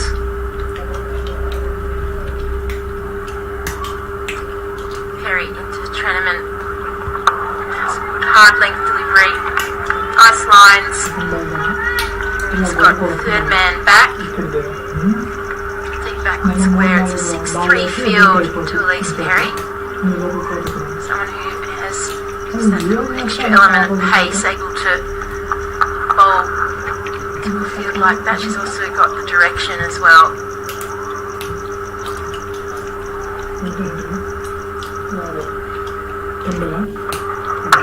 Through almost Sarah Hayley gets a hand on it, and you can just sense that energy between the Sydney Sixers fielders. They know how every run counts. The plan will be just to get that run rate required creeping up ever so slightly. These power play overs so crucial with just the 2 fielders out. In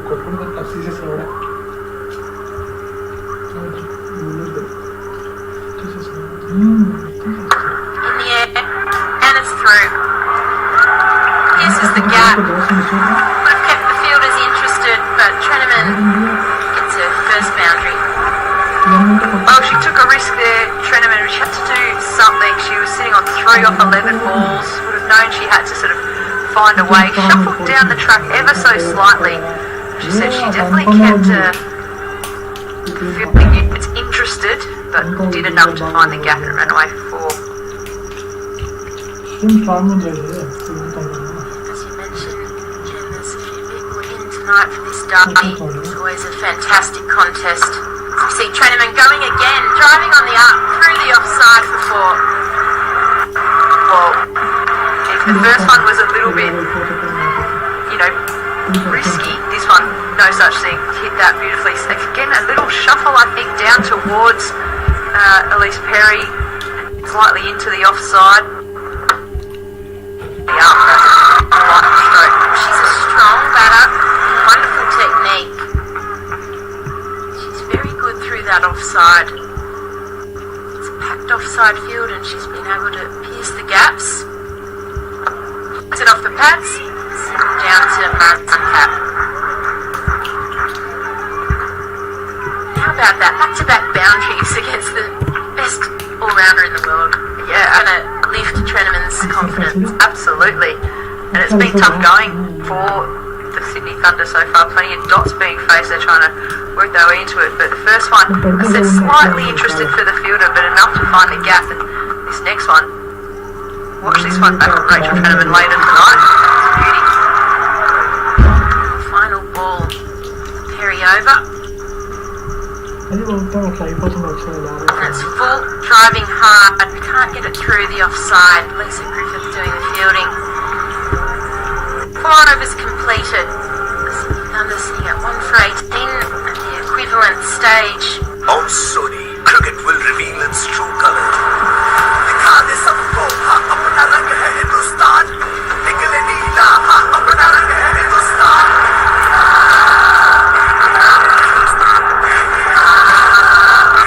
It's time to show cricket's true color. After 9 months, mlrw will lock horns with their fiercest rival Australia. The rivalry will start on 27th November, 8 a.m. onwards, only on Sony Sports Network. You're trying to compare yourself to a Healy start like the blistering one she had. They'll be more mindful of the fact that the run rate's just under 5. They require 8 and overs. So they've got to find their way to get sneaking up towards that without too many overs going past out. So Stella Campbell, her first over. Short, outside off, and that's a wide. We saw Stella just struggling with her run-up here last night. She balked on a few occasions halfway to the crease and had to reset. It was not good to watch. Her captain showed faith in her and kept her bowling. Hopefully she sorted that out. Good delivery. That's more like it from Stella Campbell. She's been terrific for the Sydney Sixers. I'm sure she enjoys working alongside Benny Sawyer, who's the well-known bowling coach and the head coach of the Sydney Sixers. Nice big leap, tall at the crease, isn't she? I mean, she's the tallest athlete in the WBBL. She's using every bit of the height in her action. Flicking into the vacant square leg region, it's Lisa Griffith doing the chase, and that's 4 runs for Rachael Treneman. Great shot, Treneman. Just easing into, or slightly angling into leg, and making sure she got enough of it that it's square and staying away from that fine leg defensive fielder. And we just look at that shot, the way she flicks the wrists to get the ball to the square region. Outstanding shot. And it's full, there's a big shot, and she's given. LBW straight in front. No hesitation for Claire Polsack on that occasion. Not on that occasion. She had a good look at the one from Marzan Cap earlier in the bowling innings. This time from Stella Campbell. She follows up from getting whipped nicely from Treneman before, and the next ball banged back on off stump. Didn't look to me live like Treneman got forward into this shot. I'll have a look here now. I think that's a very good decision from Claire Polsack. Treneman, her trigger movement is slight back of the cross ever so slightly, so her weight is back on that back foot. And the pace of Campbell was well pitched up delivery, and I was so disappointed in my performance. They should have just played the package and called it a day. There's the searing pain running down the leg. That was me saying goodbye. He wasn't there, and he knew in his heart that it wasn't there. Process McKinney, I'll give you an answer after working out for a few weeks, seeing how my hip does. That's what redemption.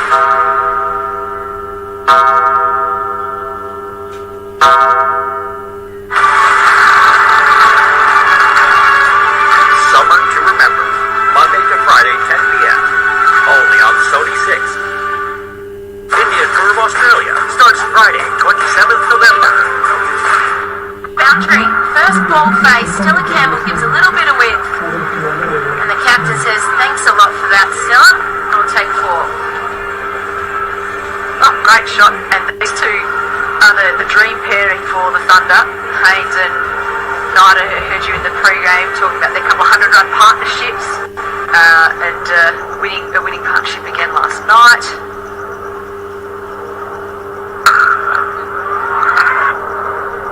Driving again, this time to Erin Burns at cover. How good's Rachael Haynes been this year? She's really turned it around, struggled in WBBL 05, found a way to make a mark on the T20 World Cup, a fantastic 60 at the Wacker, which the Australian team needed under pressure. It was a clutch innings, wasn't it? She's come back strongly in WBBL 06, just working it off her legs.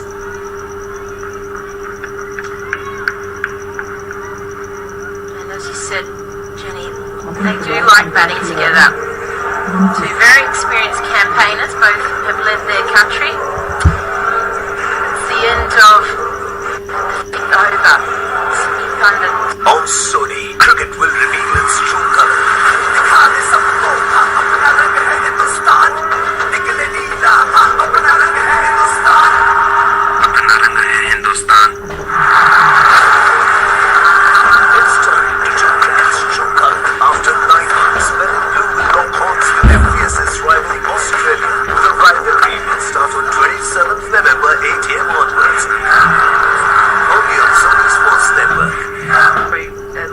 Her career so far.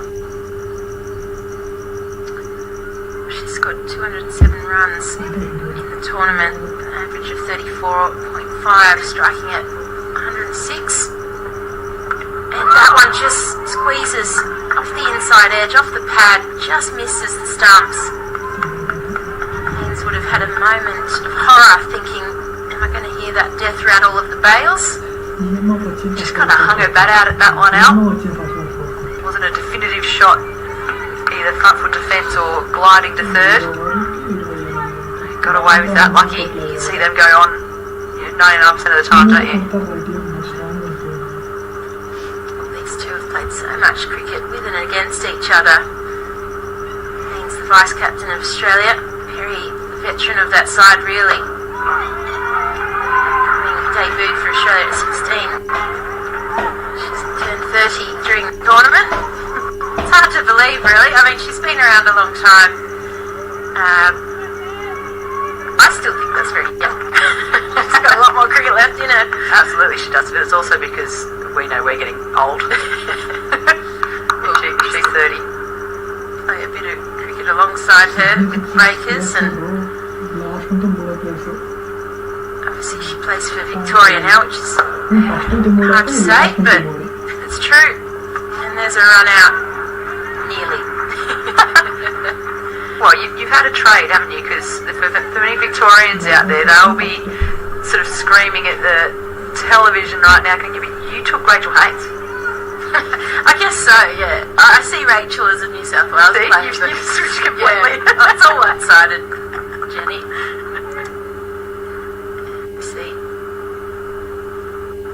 Order had it up, ready to go.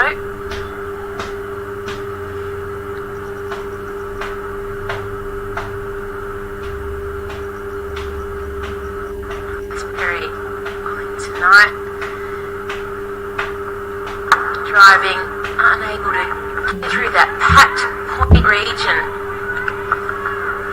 So Perry bowling to 6 fielders on the offside, just the 3 on the leg side.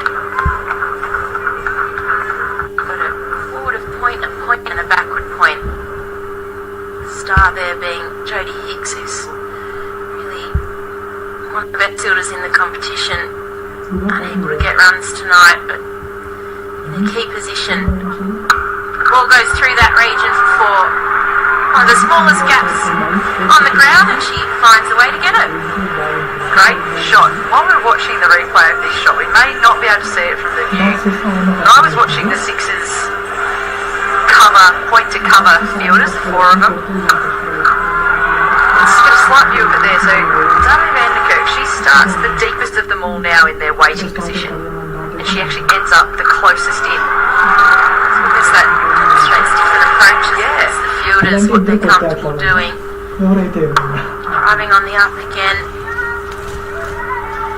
That completes the 6th over. The power play has finished for Sydney Thunder. They've landed on 2 for 33.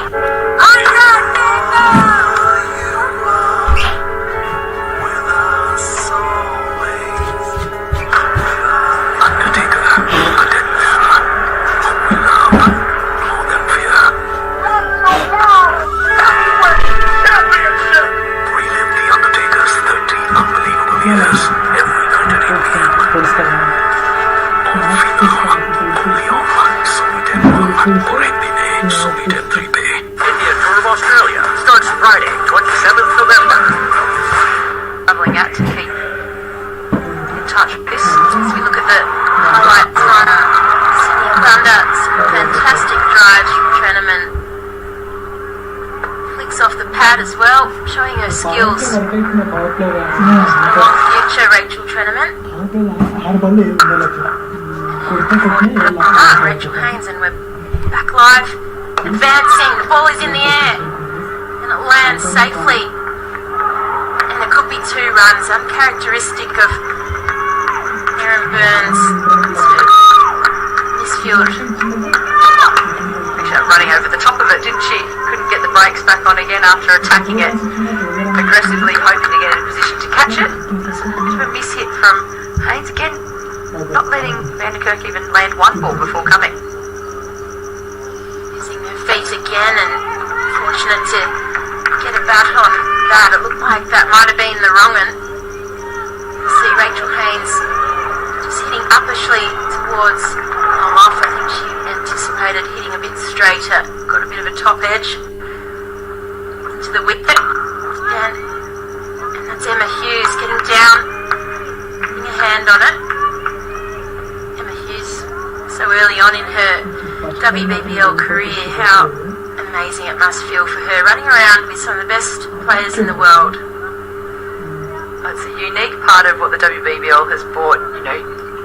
Take it back even 10 years ago, you're not playing with international players and learning their ways and their techniques and their sort of views on the game. So there's so much to soak up with the ways the squads are put together these days. Country kid, Dubbo.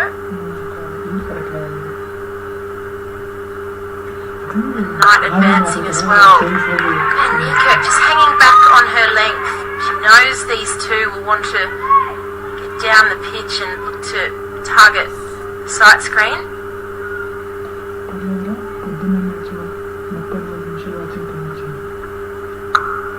Back and cutting, not able to get through the offside. Just a couple of dots strung together now.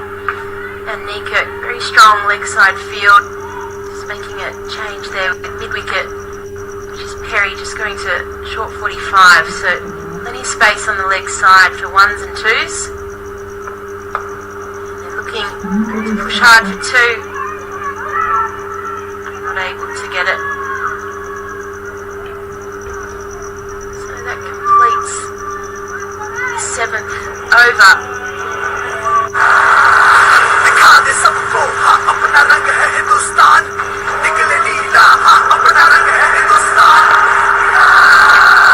It's time to check cricket's true colour. After 9 months, men and women of Hobart with Australia start on 27th November 18 onwards, only on Sophie Sports Network.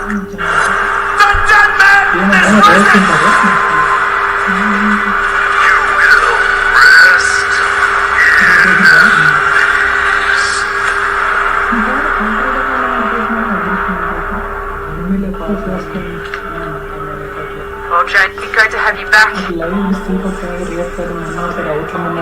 you've got to sit and sort of watch the first part of the power play and the response for the Thunder in this chase. I've got to say, they've got a bit of work to do.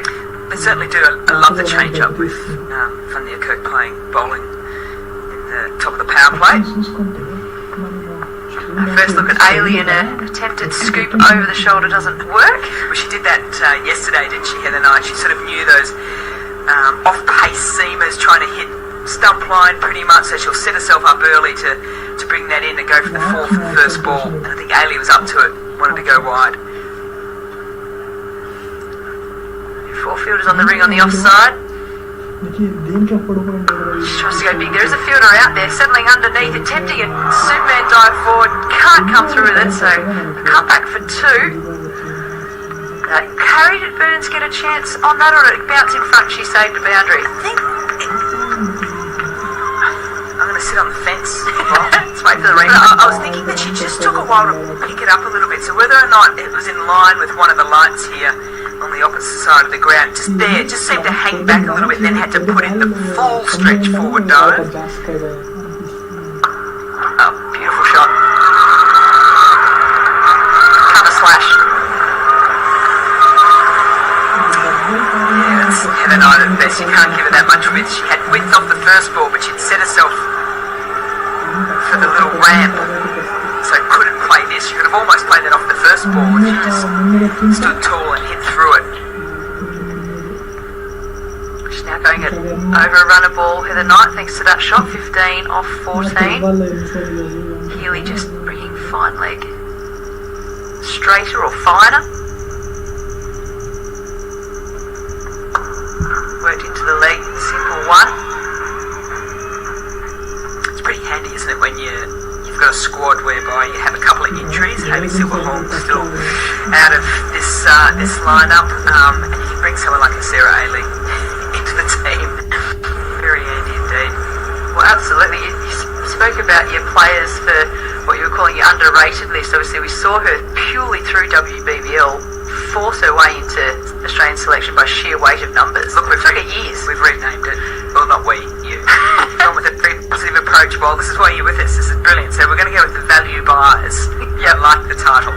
So much better than the underrated 11. Which, me trying to say that they're overrated. No, I don't know what I'm saying. Digging it deep. Yeah, I am. They should be rated more highly. Which is a bit of a mouthful to try and get out. So yeah, value buyers sums it up for us. Perfect. And yeah, Sarah Hayley for years and years has been a value buy. Yeah, without a doubt. We spoke about Sammy Jo Johnson about how many boxes she ticks, and that's an Hayley as well. Just that ultimate club person, isn't it, around the group? She stepped into an assistant coach's role as well now. Hit hard back over her head. Another chance for Burns, and she makes no mistake this time. The team get around her. That is a lovely catch. Yeah, it certainly is. She misjudged the first one. Had to do something sort of superhuman just to get hands on it. And even on this one, I think what Erin Burns loves to do to make sure that she can keep her hands around it is get that full extension. So she almost hangs back a little bit. So it's a nice smooth dive forward, so there's no jarring of knees or hands into the turf. And that is someone that has just amazing body awareness. This real is an absolute savage. Say hello to your worst nightmare. Let their intake take place. I'm going to come in guns blazing and knock it out. Out for red on fire. Valentina Shevchenko, the gold standard in women's flyweight division. She's just that good. Oh, there's a tap. Jennifer Maia. Another outstanding showcase for the UFC's flyweight division tonight. UFC 255. Vicky Redo vs. Perez. Live and exclusive on Sony 10.2 and Sony 10.1. And in Hindi on Sony 10.3. The boundary, give a polite sort of high five from back there. They're all racing in together. You can tell it's really important to them. And Erin Burns, well, why not? She's getting a chance with the ball, and she's got a bit of a hot streak. Yeah, it's something we haven't seen from them for a number of games, isn't it? And I think that's probably one of the questions people will be saying is, well, why haven't you seen it? I know sometimes when you're down and it's hard to get up, but you'd love to have seen that 3 games ago. Absolutely. The formula's back.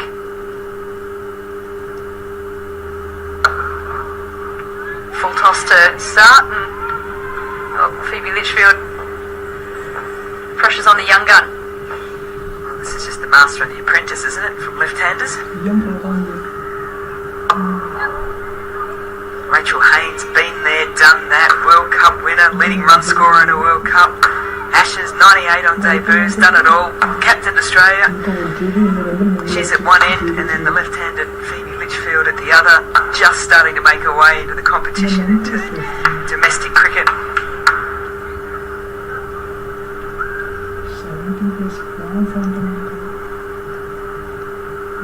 Sweeps beautifully. Doesn't even bother to take off a run. Stands and watches that. Rachael Haynes. Is that where Rachael Haynes says, just watch Grasshopper? Right colours as well. True. Yeah, so she's saying that now that's how you play a sweep shot. She might have to explain the Grasshopper True. to Phoebe Litchfield. Burns around the wicket. How does she respond? Hayley, good effort there at cover just to ensure there's definitely no two coming back. And again, just another example of a bit more energy and intensity about the Sydney Sixers. But Rachael Haynes, she's not going to give up lightly. Litchfield, back foot. She's probably had a tougher second season. Litchfield? Yeah, and I wouldn't call it second year blues at all, but I think just with going through high school, all those sorts of things, you know, thrust.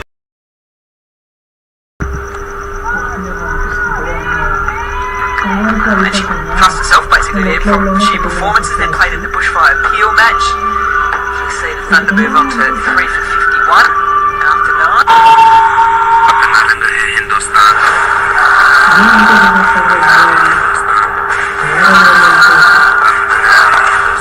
It's time to show cricket's true colour after 9 months. Men in blue lock horns with Australia. Start on 27th November, 8 a.m. onwards. Only on Sony Sports Network. Summer to remember. Monday to Friday, 10 p.m. Only on Sony 6. Gain a lot from. Sarah Hayley has driven down the ground for a one, and I think it's an interesting one for Phoebe Litchfield because I've been watching her this season with the benefit of getting to see so many games, and she never stops thinking about cricket. She's constantly playing shots, and I wonder, you know, when she used to maybe go home for a couple of days to the country, is there other things that she has to do that distract her from cricket life versus being in the village and it's 24/7? Yeah. This one she just squeezes out, so it won't beat point. And it's a lovely night here in Sydney, at the showgrounds. The lights obviously in full effect now with the dark sky overhead. 4 fielders are out, 2 drives and deep mid-wicket, deep backwards square leg. So opportunity through the offside if you can get through.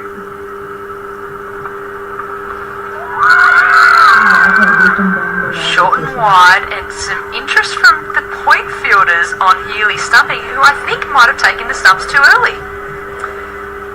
We chatted about this the other night with Ailey on bowling and Healy up to the stumps. Just too late. Needed to go her first instinct. She held it back. And I've seen a couple of leg side stumpings between these two, and they say it's never set up. It's just sort of happens. But I wouldn't be surprised occasionally, particularly if the batter's advancing or is moved a long way to off to try and open up a certain side. You know, Hayley with her smarts anyway says, well, I know I can throw it down leg because Mitch will clean things up for me. Yep. Oh, that's wide. Outside edge. Chase on for Stella Campbell. She will bring it in, but they'll come back for 2. When you were keeping for the scorchers with bowlers that you were keeping up to, was there any discussion about planned leg side for certain players that fall over, or?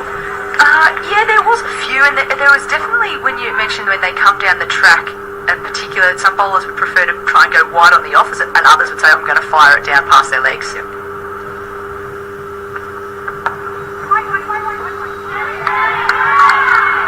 Perry throwing herself around. So it wasn't specifically a setup, it was just a plan of attack if something happened. Yep. If I pick them coming at me, I'll do this. So then you know that as well, thinking, right, I can set myself for that.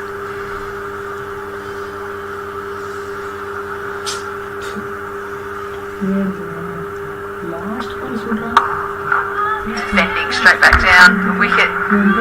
Take the one. So there's a They look like they're trying to tick the runs over, but at the same time the dot balls and the lack of boundaries is probably starting to show up on this run chase, Thunder. Yeah, you knew that if you're not a power side like the Sixers are, your scoring shot percentage has to be a lot higher.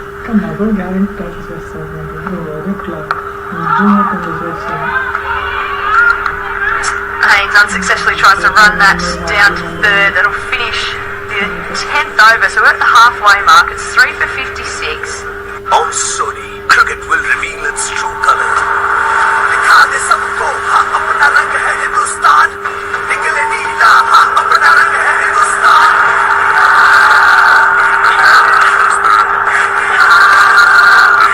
It's time to show cricket's true colour. After 9 months, many blue will lock horns with their fiercest rival, Australia. The rivalry will start on 27th November, 8 a.m. onwards, only on Sony Sports Network. You know me too well. Yeah, because they're not that power hitters at the top of the order, I thought that they'd be behind the run chase to a certain point, and they are at the moment. So 10 overs gone. Sixers were 1 for 82 in comparison to 3 for 56. And 3 wickets felt like this. Yeah, she doesn't drop those. That was a nice easy one. They've done that with their eyes closed there at Burns. And look at the reaction from the Sydney Sixers. That is something we have not seen so far in the WBBL. Stella Campbell, that is as plum as plum as plum. And then Erin Burns took a simple one, then she took this. Just held back a little bit. We're talking about Rachael Haynes and her teammates saying that she puts a little bit of mayo on things. I don't know. Erin Burns maybe, I don't know. The Burns dive. Yeah, it is a bit of mayo, but it's pause and dive. Yeah. She's actually getting herself set to take the ball in her best position, which for her, she much prefers the dive forward, big 2 hands open. Not a lot of players are comfortable doing that. She is. Yep. Hasn't been all bad for the Thunder. There's been some cracking shots in there as well. They just need to find probably a few more of them. Unfortunately for them, one of those players who was doing a lot of it was Heather Knight as we come back now to start the 11th. That's good running to start this second half of their innings. They're going to need to see that sort of intensity up and back running if they're going to find their way to get their run rate closer, so that there's maybe a potential in the 19th and 20th that they can really launch at a total.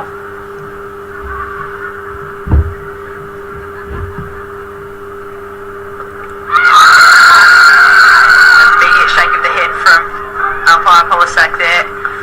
I don't think Claire Polisak is going to be on Mother's Own Cap's Christmas list. No, I don't think so. Pitching outside leg. Yeah. Well, it's one of those ones, isn't it, when you're starting over the wing to the left-hander, needs to be starting probably on off and swinging back in. That Cap, she has a very good appeal. It's quite intimidating. And Litchfield just trying to find her way into this innings. She's not been giving any width, and that's probably where, with her sort of original bring into the tournament last year, she got given a bit of width and she played it really nicely. This year, with people having seen her more, they're immediately straighter to her. Change in field, Jonesy, so fine legs come up, deep mid wickets out, deep square leg, and 2 on the offside as well. Maybe a bit of short ball bouncing threatened.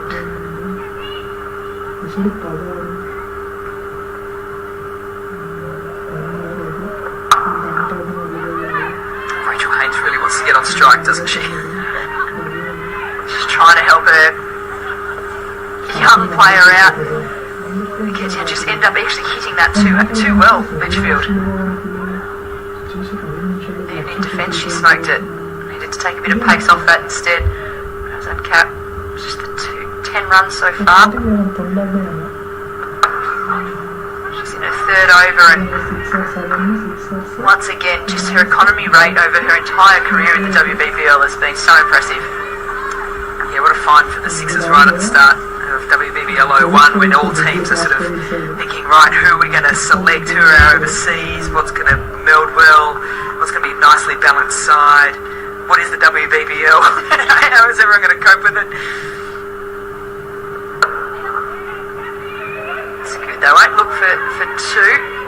They'll just take the single. Rachael Haynes, importantly, she'll take the strikes. 3 for 60. Haynes on 17. Litchfield on 7. Mooney cap. 3 overs completed for just the 12 runs. She's really leading the way for the Sixers attack. On Sony, cricket will reveal its true color.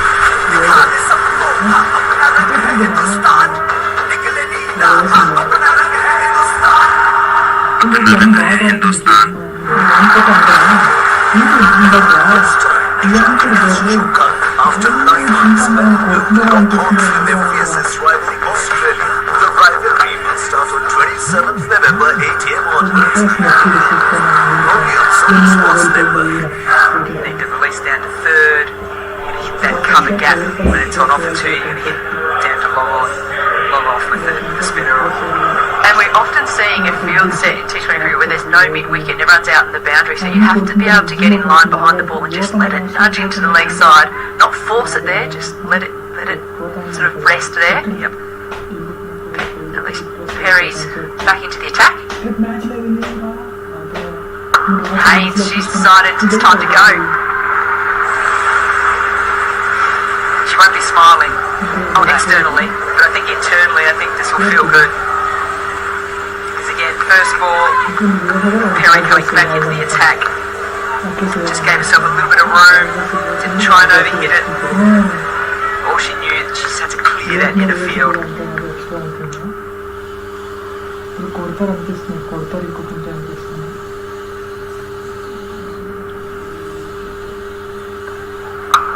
She tries to cut hard.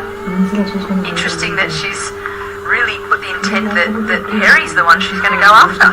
Yeah, look, well, they've played against each other so much. They've, and trained against each other so much. There's a familiarity about knowing how to play in pairs and what is going through Ellyse Perry's mind too. So it's like a game of chess, isn't it? Usually Perry goes to this when someone's doing this. So now I'm in this situation. So put a little bit of a read on it.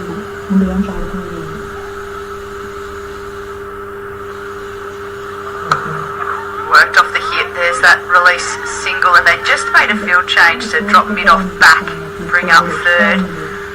Perry did well there to make sure there was no width through the offside. Well, it's an interesting one, and that's where that movement is from Rachael Haynes. So she's going deep in the crease to change length. The other one she can do is move across the crease and change the line of the delivery. So now Litchfield's tasked with finding her way to contribute to the score.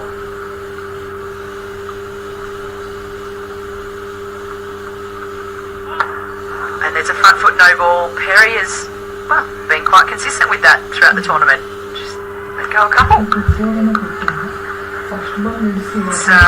She used to do it early on, and then she got rid of it. And I'm not too sure, just with coming back and everything looks in the run-up, they're all saying that her speed and power and everything is actually better than what it was before the injury. So whether or not that in itself is getting her to the crease a little bit quicker. Yeah, just exploding a bit more in her delivery stride. So Rachael Haynes on strike for the free hit. She tries to go big and it goes about 10 centimetres from the stumps, unfortunately for the Thunder. I would still love to see the stats on percentage of free hits that actually go for boundaries. And I think Perry tends to go a short ball when she's faced with a free hit, and Rachael Haynes would have known that. Perry would have known that Rachael Haynes knew that, so talk about double bluffing each other.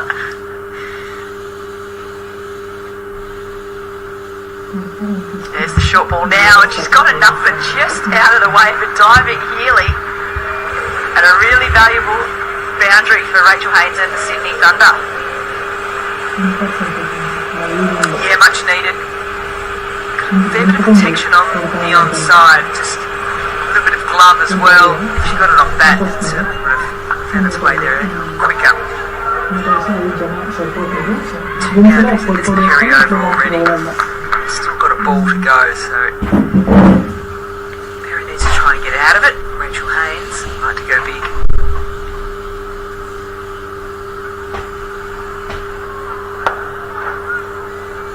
settle for 1, and she'll keep the strike, which is canny from Rachael Haynes. 12 off the over. It's the over that they needed. 3 for 71. Sydney 72 for Sydney Thunder, as Rachael Haynes has moved on to 27 off 21 balls faced.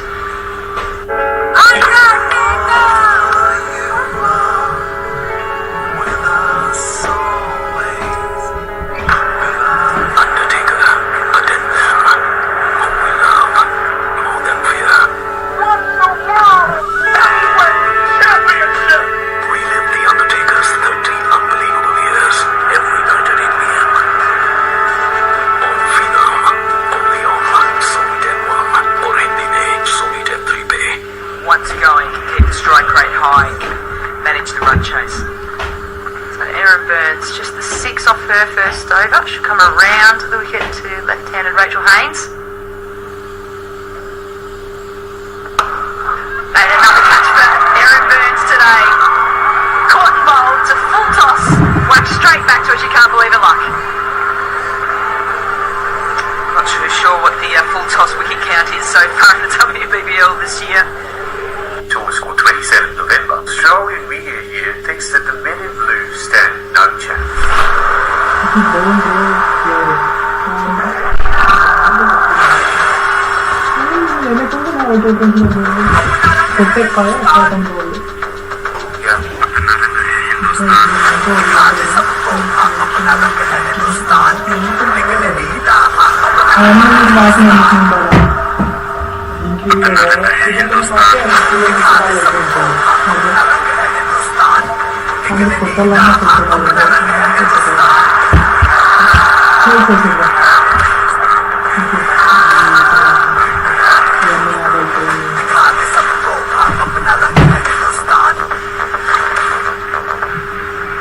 It's time to show cricket's true colour.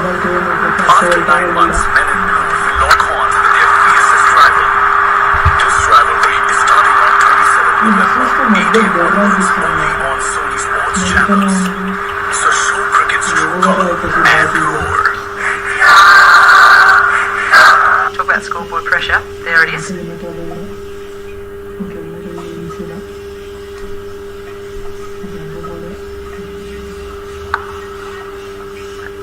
Doesn't get off the mark. First ball finds Vanderkirk at point. She's got time though, Sammy Jones, to settle herself. She's one of those players that take a couple of deliveries because you can make it up.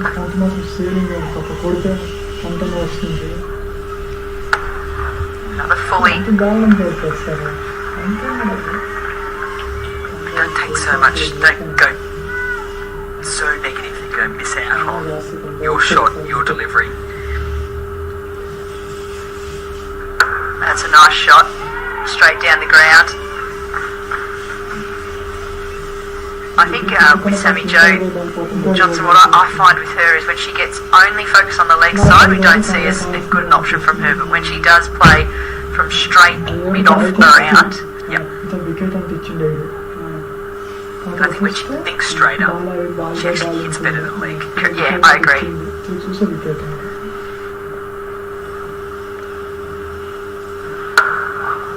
Oh no, that would have been out. A freakish run out, but it would have been out. Oh, and I thought from Erin Burns that she'd somehow managed to pull that off then. This field back through, and she left Sammy Jo stranded on the other side of her. That would have been, well, imagine the celebrations then, but wasn't to be. A single instead. So Litchfield would have had a heart in her mouth just thinking, I have not just somehow managed to get Sammy Jo out. Oh, the intricacies of cricket. What a weird part of the game that one is. She drags across the leg but finds the gap. 4 runs. She's starting Mel Jones.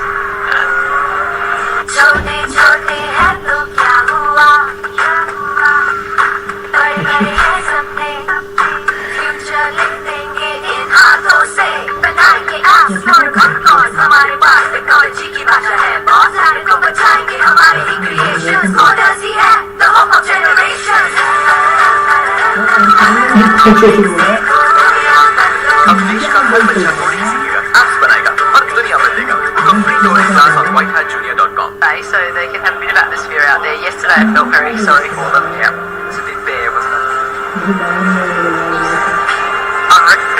I'm sure Reeks has just given them a little, Andrew, just given a little bit of applause for the work done there.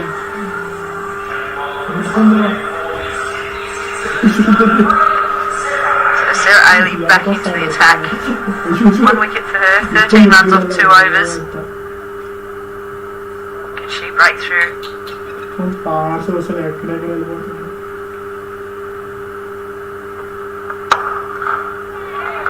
Hit strongly back. See the reaction from Phoebe Litchfield too. She's punched with her own bat. Saying, I can't believe I didn't get it past Hayley. It's what you were talking about just her mind is just constant cricket all the time, isn't it? She's always thinking about the game. Yeah, kick in the dirt, starting to hold the bat tighter and tighter. Punches this through and we'll get the one. Gets off strike, but she's very aware that she's got to start to find a bit more than just the ones. 10 off 17 she is now, Litchfield. You just sense that the stress in her at the moment. She's got a partner at the other end that if she stays out for a while, I hazard to guess that she will start to grin. You can't not win. And I think Sammy Jo Johnson's just going to say, Phoebes, it's okay, relax. Exactly. Which might be Whether she does it or not, Sammy Jo Johnson is completely different. Yeah, chalk and cheese these two characters now.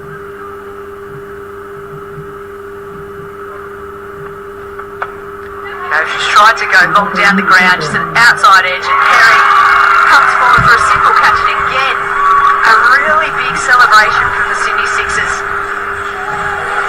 Animation plus, isn't it? A little bit, because it's Sammy Jo Johnson, and she is such a danger player. So she gets into a bit of a groove. No bowler is safe. But it's also so much about the way in which the Sydney Sixers are going about things. Haven't seen that from Ellyse Perry in quite some time. We spoke about Sixers in year 1, they needed to go vertical. It's almost that kind of vibe again from them. Now I get the feeling they've tapped into that same sort of mojo they found in year 1 when they had to go. On Sony, cricket will reveal its true color. दिखाने सबको हाँ अपना रंग है हिंदुस्तान निकले नीला हाँ अपना रंग है Hindustan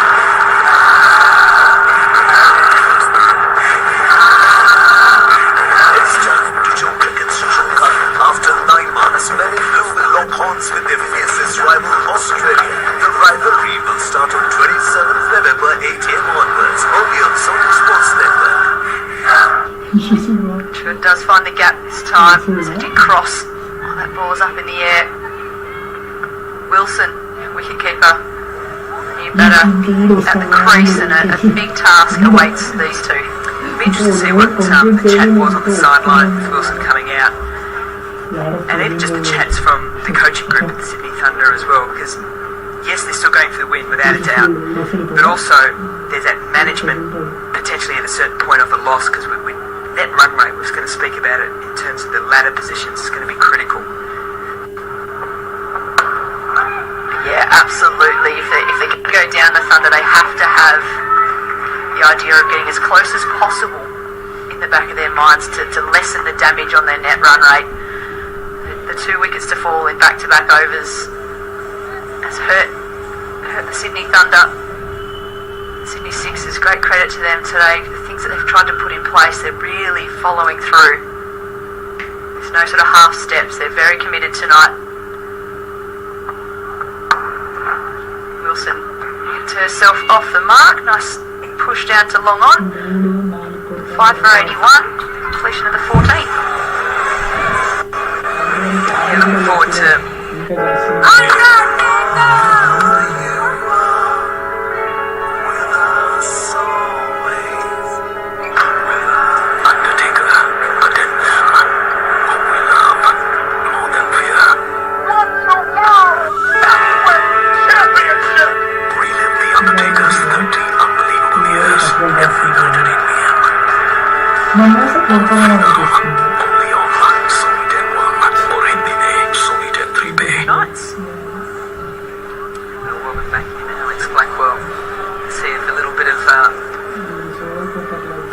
captaincy rub off on the Thunder? Well, sending good vibes out there to the Sydney Thunder, but the Sydney Sixers have just come to life in the Sydney Derby, backs against the wall. Dunno, Van Niekerk. It's pulled nicely and sharply, that's coverage.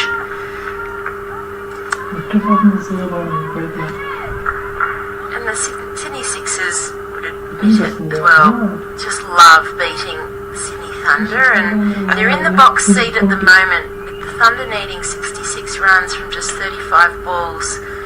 Big scoreboard at the Sydney Showground showing that clearly to the batters, so they know the task ahead of them.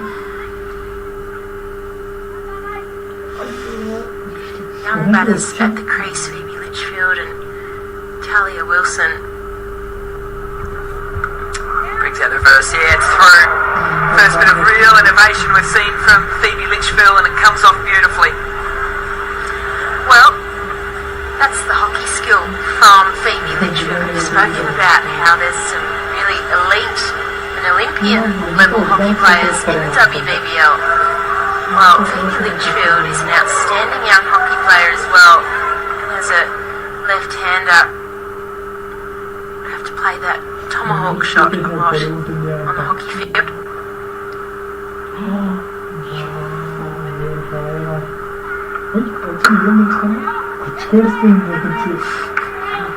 What do you think about the animation that Phoebe Litchfield shows out on the ground? She punches the bat, kicks the dirt. Yeah, look, I'd like to see her try and sort of deal with those emotions a bit more internally, because it signals to the opposition. Now, as we see her going again for the reverse sweep, but this time front of point and aerial. Well, the field's up, so hand position was going to be key here for Phoebe Litchfield. She got to position, really low position to start with, so hitting up on the ball. Once she cleared the field, she found the boundary. But whatever works. You know, if that's her process and she's able to bat like that, I just think it gives up a little bit of that momentum to the opposition, showing the frustration. I do think she's quite hard on herself. I had the pleasure of batting with her quite a lot last year, and she goes again. 3 reverse sweeps for 4 in a row. On a roll. It's a shot that we saw her trying to play a little bit last year, not as successfully in training. She plays it so well. Your heart's in your mouth a little bit when you see that bat go up, but someone who plays it so well with confidence, and you can see the fielders now shuffling around, trying to combat this reverse sweeping from Litchfield. That's well bowled, really well bowled. So 54 needed from 30 deliveries here at the Sydney Showground. Phoebe Litchfield has just flicked a little bit of a switch against Van Niekerk, taking her for 4 boundaries, all off reverse sweeps in that over. 13 runs coming from it, a good one there for the Sydney Thunder. Well, it's within reach, Mel. It's turning out to be an absolutely stunning contest between these two Sydney teams. We spoke about the rivalry before. It's like a sistership. It's love-hate. Have their back when they're under pressure, but when you find yourself against the Sydney Sixers as a Sydney Thunder player, rise the level, and the same goes for the Sixers. Sarah Hayley.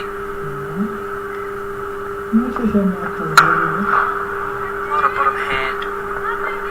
And now a little bit of pressure being reapplied to the Sixers. So pressure to the bowlers in terms of Van Niekerk at the last over, and now you know that the pressure's going to come on from the Thunder, particularly in the running between wickets. So the outfield, they're going to have to make good ground. They're going to have to set themselves early in case the ball just skids on a little bit. There's little elements of the game that are just shifting a little bit that everyone needs to be aware of. Early stump to stump. And with the old analogy of you miss, I hit. Well, she's so good at it, isn't she, Sarah Hayley? Legend of the WBBL, really.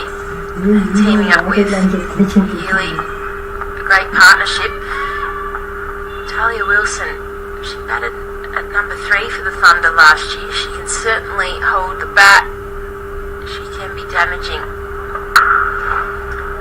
Again, favouring that onside. A little bit of a hand on it, and that's through. And all of a sudden, you're just getting a sense that things might be just starting to shift a fraction. Talia Wilson, she's enjoyed her time for the New South Wales Breakers as well. And so many of her New South Wales Breakers teammates in the Sydney Sixers, they know how good she is. As a young batter, emerging player of the future. Sarah Hayley's going to hot-footed after this one. It's going to land right on the inner circle, which is exactly where you want it to land if you want to get back for 2. Outstanding running. Talia Wilson, head down, in and out of the crease. I think Phoebe, she's got to be one of the quickest between wickets as well. Absolute whipper. This is just great weight of shot too. Absolutely, it's almost like she thought, if I hit this too well, it's going to be just a 1.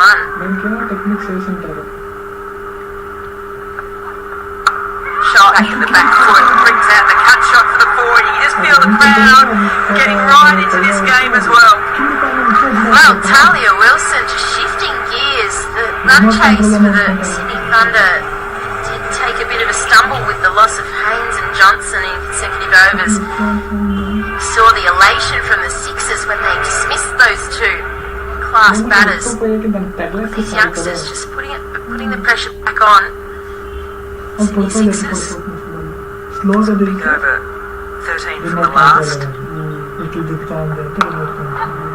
This one's chalking up runs as well for the Sydney Thunder. 13 as well from that Sarah Hayley over. So 26 from the last 2 for the Sydney Thunder. They moved to 5 for 107. On Sony, cricket will reveal its true colors. Because it's a Hindustan.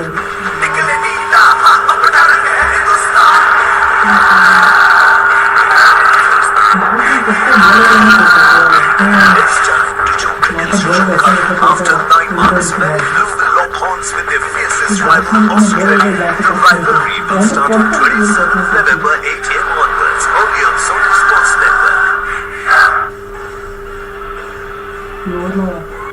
So with 2 big overs on the trot for the Sydney Thunder, skipper said, throw the ball to herself. What can she do now coming on opposite end from her last over? The equation, 41 runs required from 24 balls. Tight over here from the Sixers and from the captain. Could really swing the win percentage to the Sixers. Pace to work with here, Wilson. And as he hits it late, doesn't get it through. Good support in the field there from Van Niekerk. Yeah, fantastic fielding at point. Van Niekerk, all-round terrific cricketer. And they've gelled well tonight, the Sixers, just the way that they've celebrated their wickets and seemingly come into this match with a couple of slightly different plans, different formulas. And to see those plans come off, you can see the elation for the women in magenta. What do you think the Thunder could get reasonably from the last over? 13. They've got 13 in the last 2. So the number is familiar to me. Midfield looks to go for a little ramp. Get that on ball. Now she's played the reverse sweep for 3 boundaries against Van Niekerk.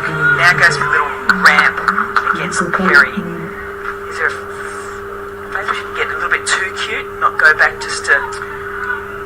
Yeah, look, when it doesn't come off, we can be so critical, but I think one of the things that made Phoebe so successful last year was how fearless she was. that's the way forward for T20 cricketers. It's being able to express yourself out there, train your skills in the nets, and then utilise those tools that you have. And if you don't use them, you might leave the ground with more regret. So, look, I think she's fantastic behind the wicket. I haven't seen her nail the shot down to the sight screen as often. Straight up in the air. This will be a tough catch. It's swirling, the lights are on, and it's taken. Of course, who is it? It's Aaron Burns. Well, that is Aaron Burns' fourth catch of the evening, and they've all been crucial wickets. Firstly, she took the catch of Beaumont, and a fantastic diving catch to dismiss Knight, a very tricky caught and bowl to dismiss Haynes, and now it's Talia Wilson. I think that might have been the hardest of the lot. It went very high in the air, it was swirling. We spoke earlier, Mel Jones, about Aaron Burns enjoying diving forward. This one straight up in the air, and she's loving it, having a time of her life out there. Yeah, it really drives the energy within the Sydney Sixers fielding department. Yeah, a little bit of a sigh of relief there as well. They're not easy catches here as it's under lights. It comes out of the darkness. It could come in line with one of the lights and you're unsighted there for a moment. So the wicket of Wilson leads it, and Darlington comes out to the middle. Perry getting the wicket in her comeback over. Follows Litchfield. Perry looks around and says, who's got the stumps? So well aware, Perry, of absolutely everything. 1% is going to matter here. Just to make sure that everyone is switched on. You can see the movement in the field. You sort of look up and they're all bolting to different positions. They want to be ready to go when the skipper's at the top of her mark.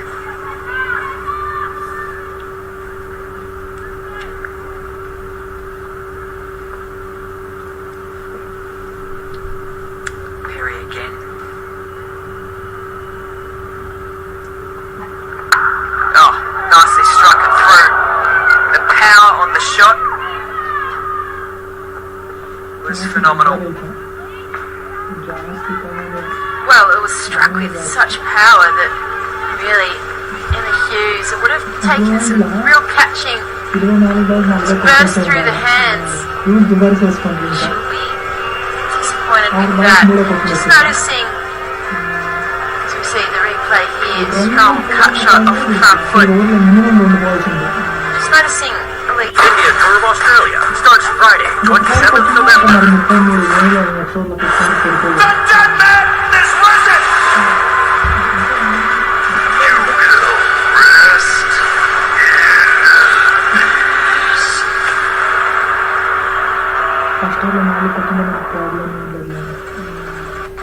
the very short step she's taking here. This is very unusual. No rhythm in that run-up, but still managing to do a job for her team. She's got a massive job now as skipper, ensuring that she makes good decisions, that bowls what over from which end, which batter on strike. Aaron Burns, she's had an outstanding night. I'll back her in to have another good over here. Unfortunately for the Thunder though, see the balance.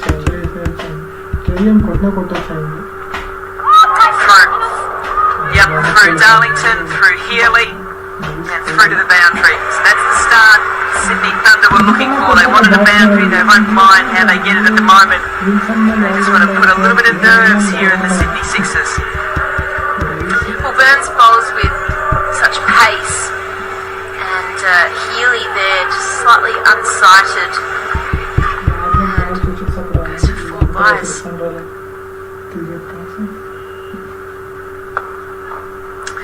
Chip. Darlington wanted the 2, but she's hit it too firmly. Bring Litchfield back onto strike. Placing the right hand off spin of Aaron Burns. Cannot stay out of the game today. lots of movement, not just for fielders to get to position, but Ellyse Perry wants the right person in each position too. Conversation about where they think Phoebe Litchfield's going to attempt to go. People, fielders sitting at point area or know that off the Dane van Niekerk over, she reverse swept 4 through that area. Perry has an interesting choice here. Burns bowling the third last. Who bowls the last 2? Cap has 1, Van Niekerk has 1. Litchfield was so good against Van Niekerk. Right across the crease. And that will be wide. So a handy extra. Have to re-bowl that one. So 1 to the total. Stella Campbell's only bowled the 1 over. It's gone for 10. Drive, a bit of work to the right. By Cap. So I guess she could also finish with Burns, who would have 1 left after this. So highly likely it's going to be Burns to bowl the last, Cap bowling second last. It's a pretty good finish for the Sixers. Will depend on how many runs they need. I think it's fairly determined already. That's well bowled too. Hannah Darlington giving a space to the leg side. Burns has followed her to allow to make sure that Hannah Darlington can't get a good swing at it. The new Burns would need to step up in the absence of Ash Gardner, and as an off spinner she's done a great job. There's the wicket. Darlington can't get that on ball. Just when the pressure was being reapplied to the Sydney Sixers, they fight back with some quick wickets at the back end of the innings.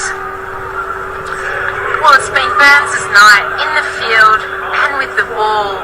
She's now taken her second wicket. She's bowling tricky overs where they know the batters are going to be coming after them. Darlington traditionally hits the ball really well down the ground, so a little disappointed there to see her not using power. Just trying for the funky shot behind the wicket, which I'm a fan of myself, but for someone like Darlington who can really hit the ball strongly down the ground, maybe not the best shot choice for her. So the Hannah Darlington wicket means that Lauren Smith comes to the wicket, and is there just a little twist in the tail here? We do like a little bit of drama and theatre in the WBBL. Lauren Smith used to play for the Sixers last season. She's with the Thunder this season. She's on strike. That is a very good over there from Erin Burns, picking up a wicket of Darlington, restricting Thunder scoring. They move to 7 for 118. 2 overs to go.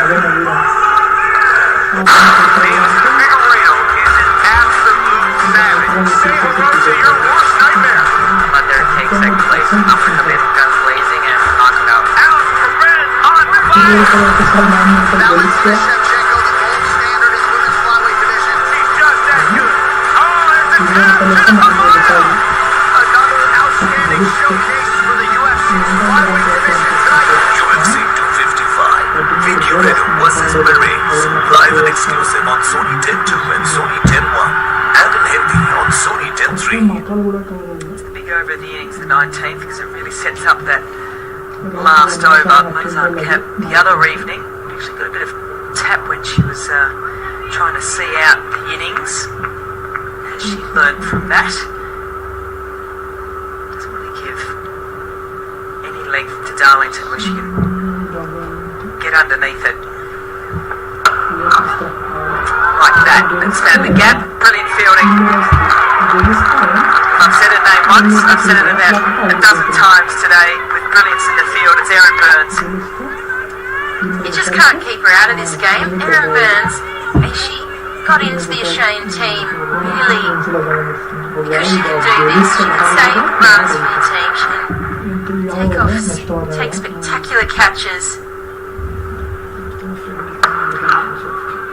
Power, but has absolutely drilled it to Sarah Ayley. So the single now means that Lauren Smith comes onto strike. Talk us through her capabilities.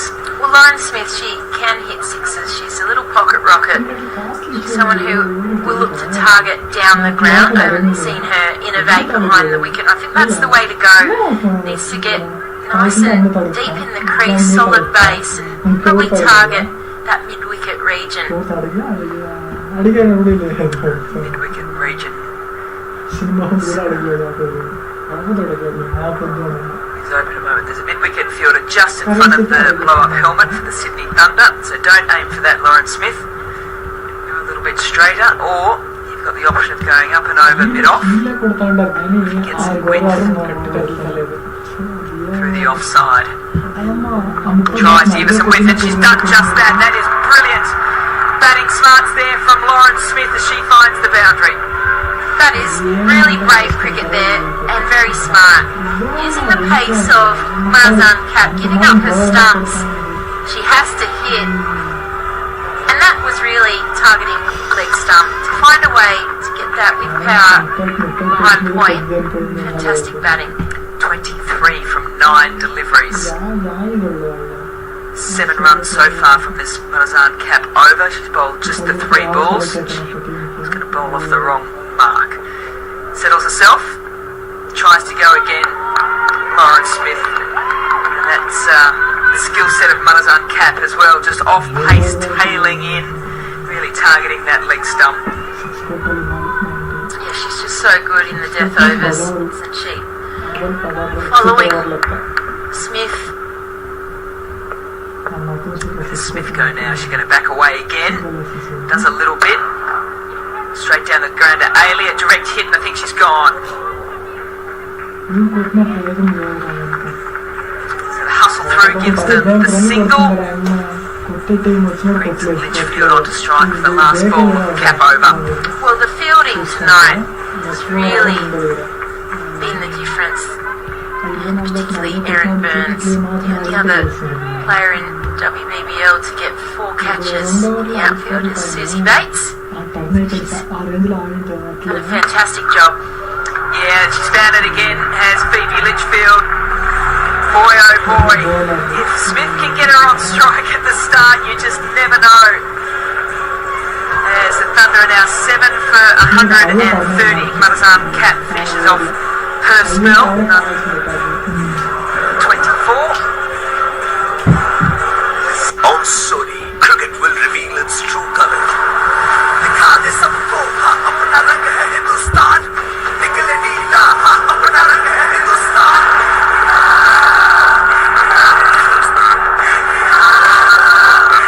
It's time to show cricket's true colour. After 9 months, mlrw will lock horns with their fiercest rival Australia. The rivalry will start on 27th November 8 a.m. onwards, only on Sony Sports Network. Erin Burns to bowl the final over. It's been a wonderful night for her so far, but it's not over. It'd mean nothing, would it? You know, if the Thunder won from here. So they need boundaries at the start of this over to keep themselves in the hunt. Smith on strike. Burns is going to come around the wicket.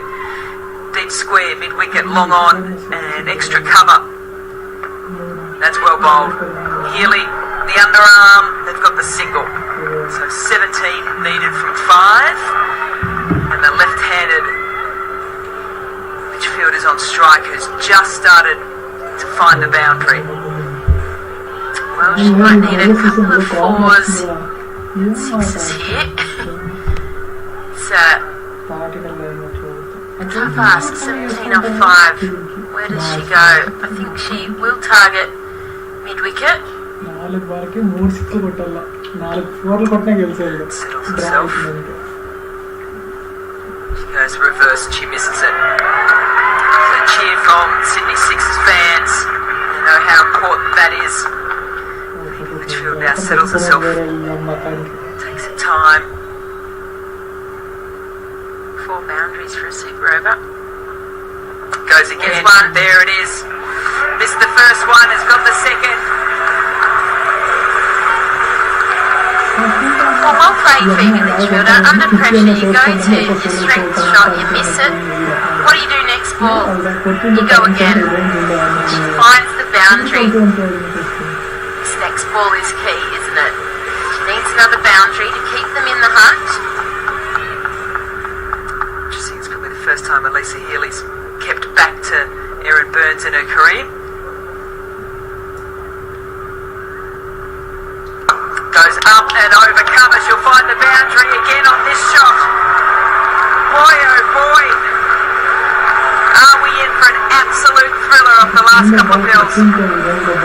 Oh my goodness, I can hardly watch. This is really interesting cricket with Erin Burns really turning to pace at the moment with Healy shuffling back. Doesn't put any pressure on Litchfield at the crease for the stumpings. Never seen it actually. Yeah, Litchfield is back, thoroughly enjoying the pace that Burns has on offer. 9 from 2. Straight down the ground. Has she got enough on it to beat mid-off? She has! What a shot! Phoebe Litchfield, she is taking this game by the scruff of the throat here at Sydney Showground. She's gone 4, 4 and 4 with 1 ball to go. And would you believe it? She needs 6 on the final delivery. Well, good chance for a super over here.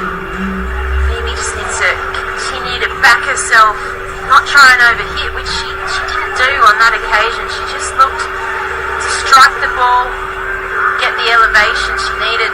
What a wonderful shot. Over, straight cover.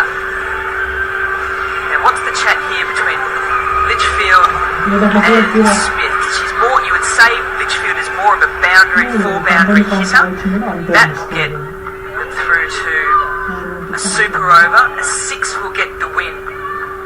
So now all of a sudden the discussion with Perry and Burns is about the field placement, the type of delivery that they're going to get. The pace on, which is what Burns has gone with this over, has been hit. So is she brave enough to take that pace off? So a deep backward point comes up into the inner circle. So Litchfield, when she looks up from her left-handed position, she can see long off, long on, mid-wicket, deep backward square. Can she do it?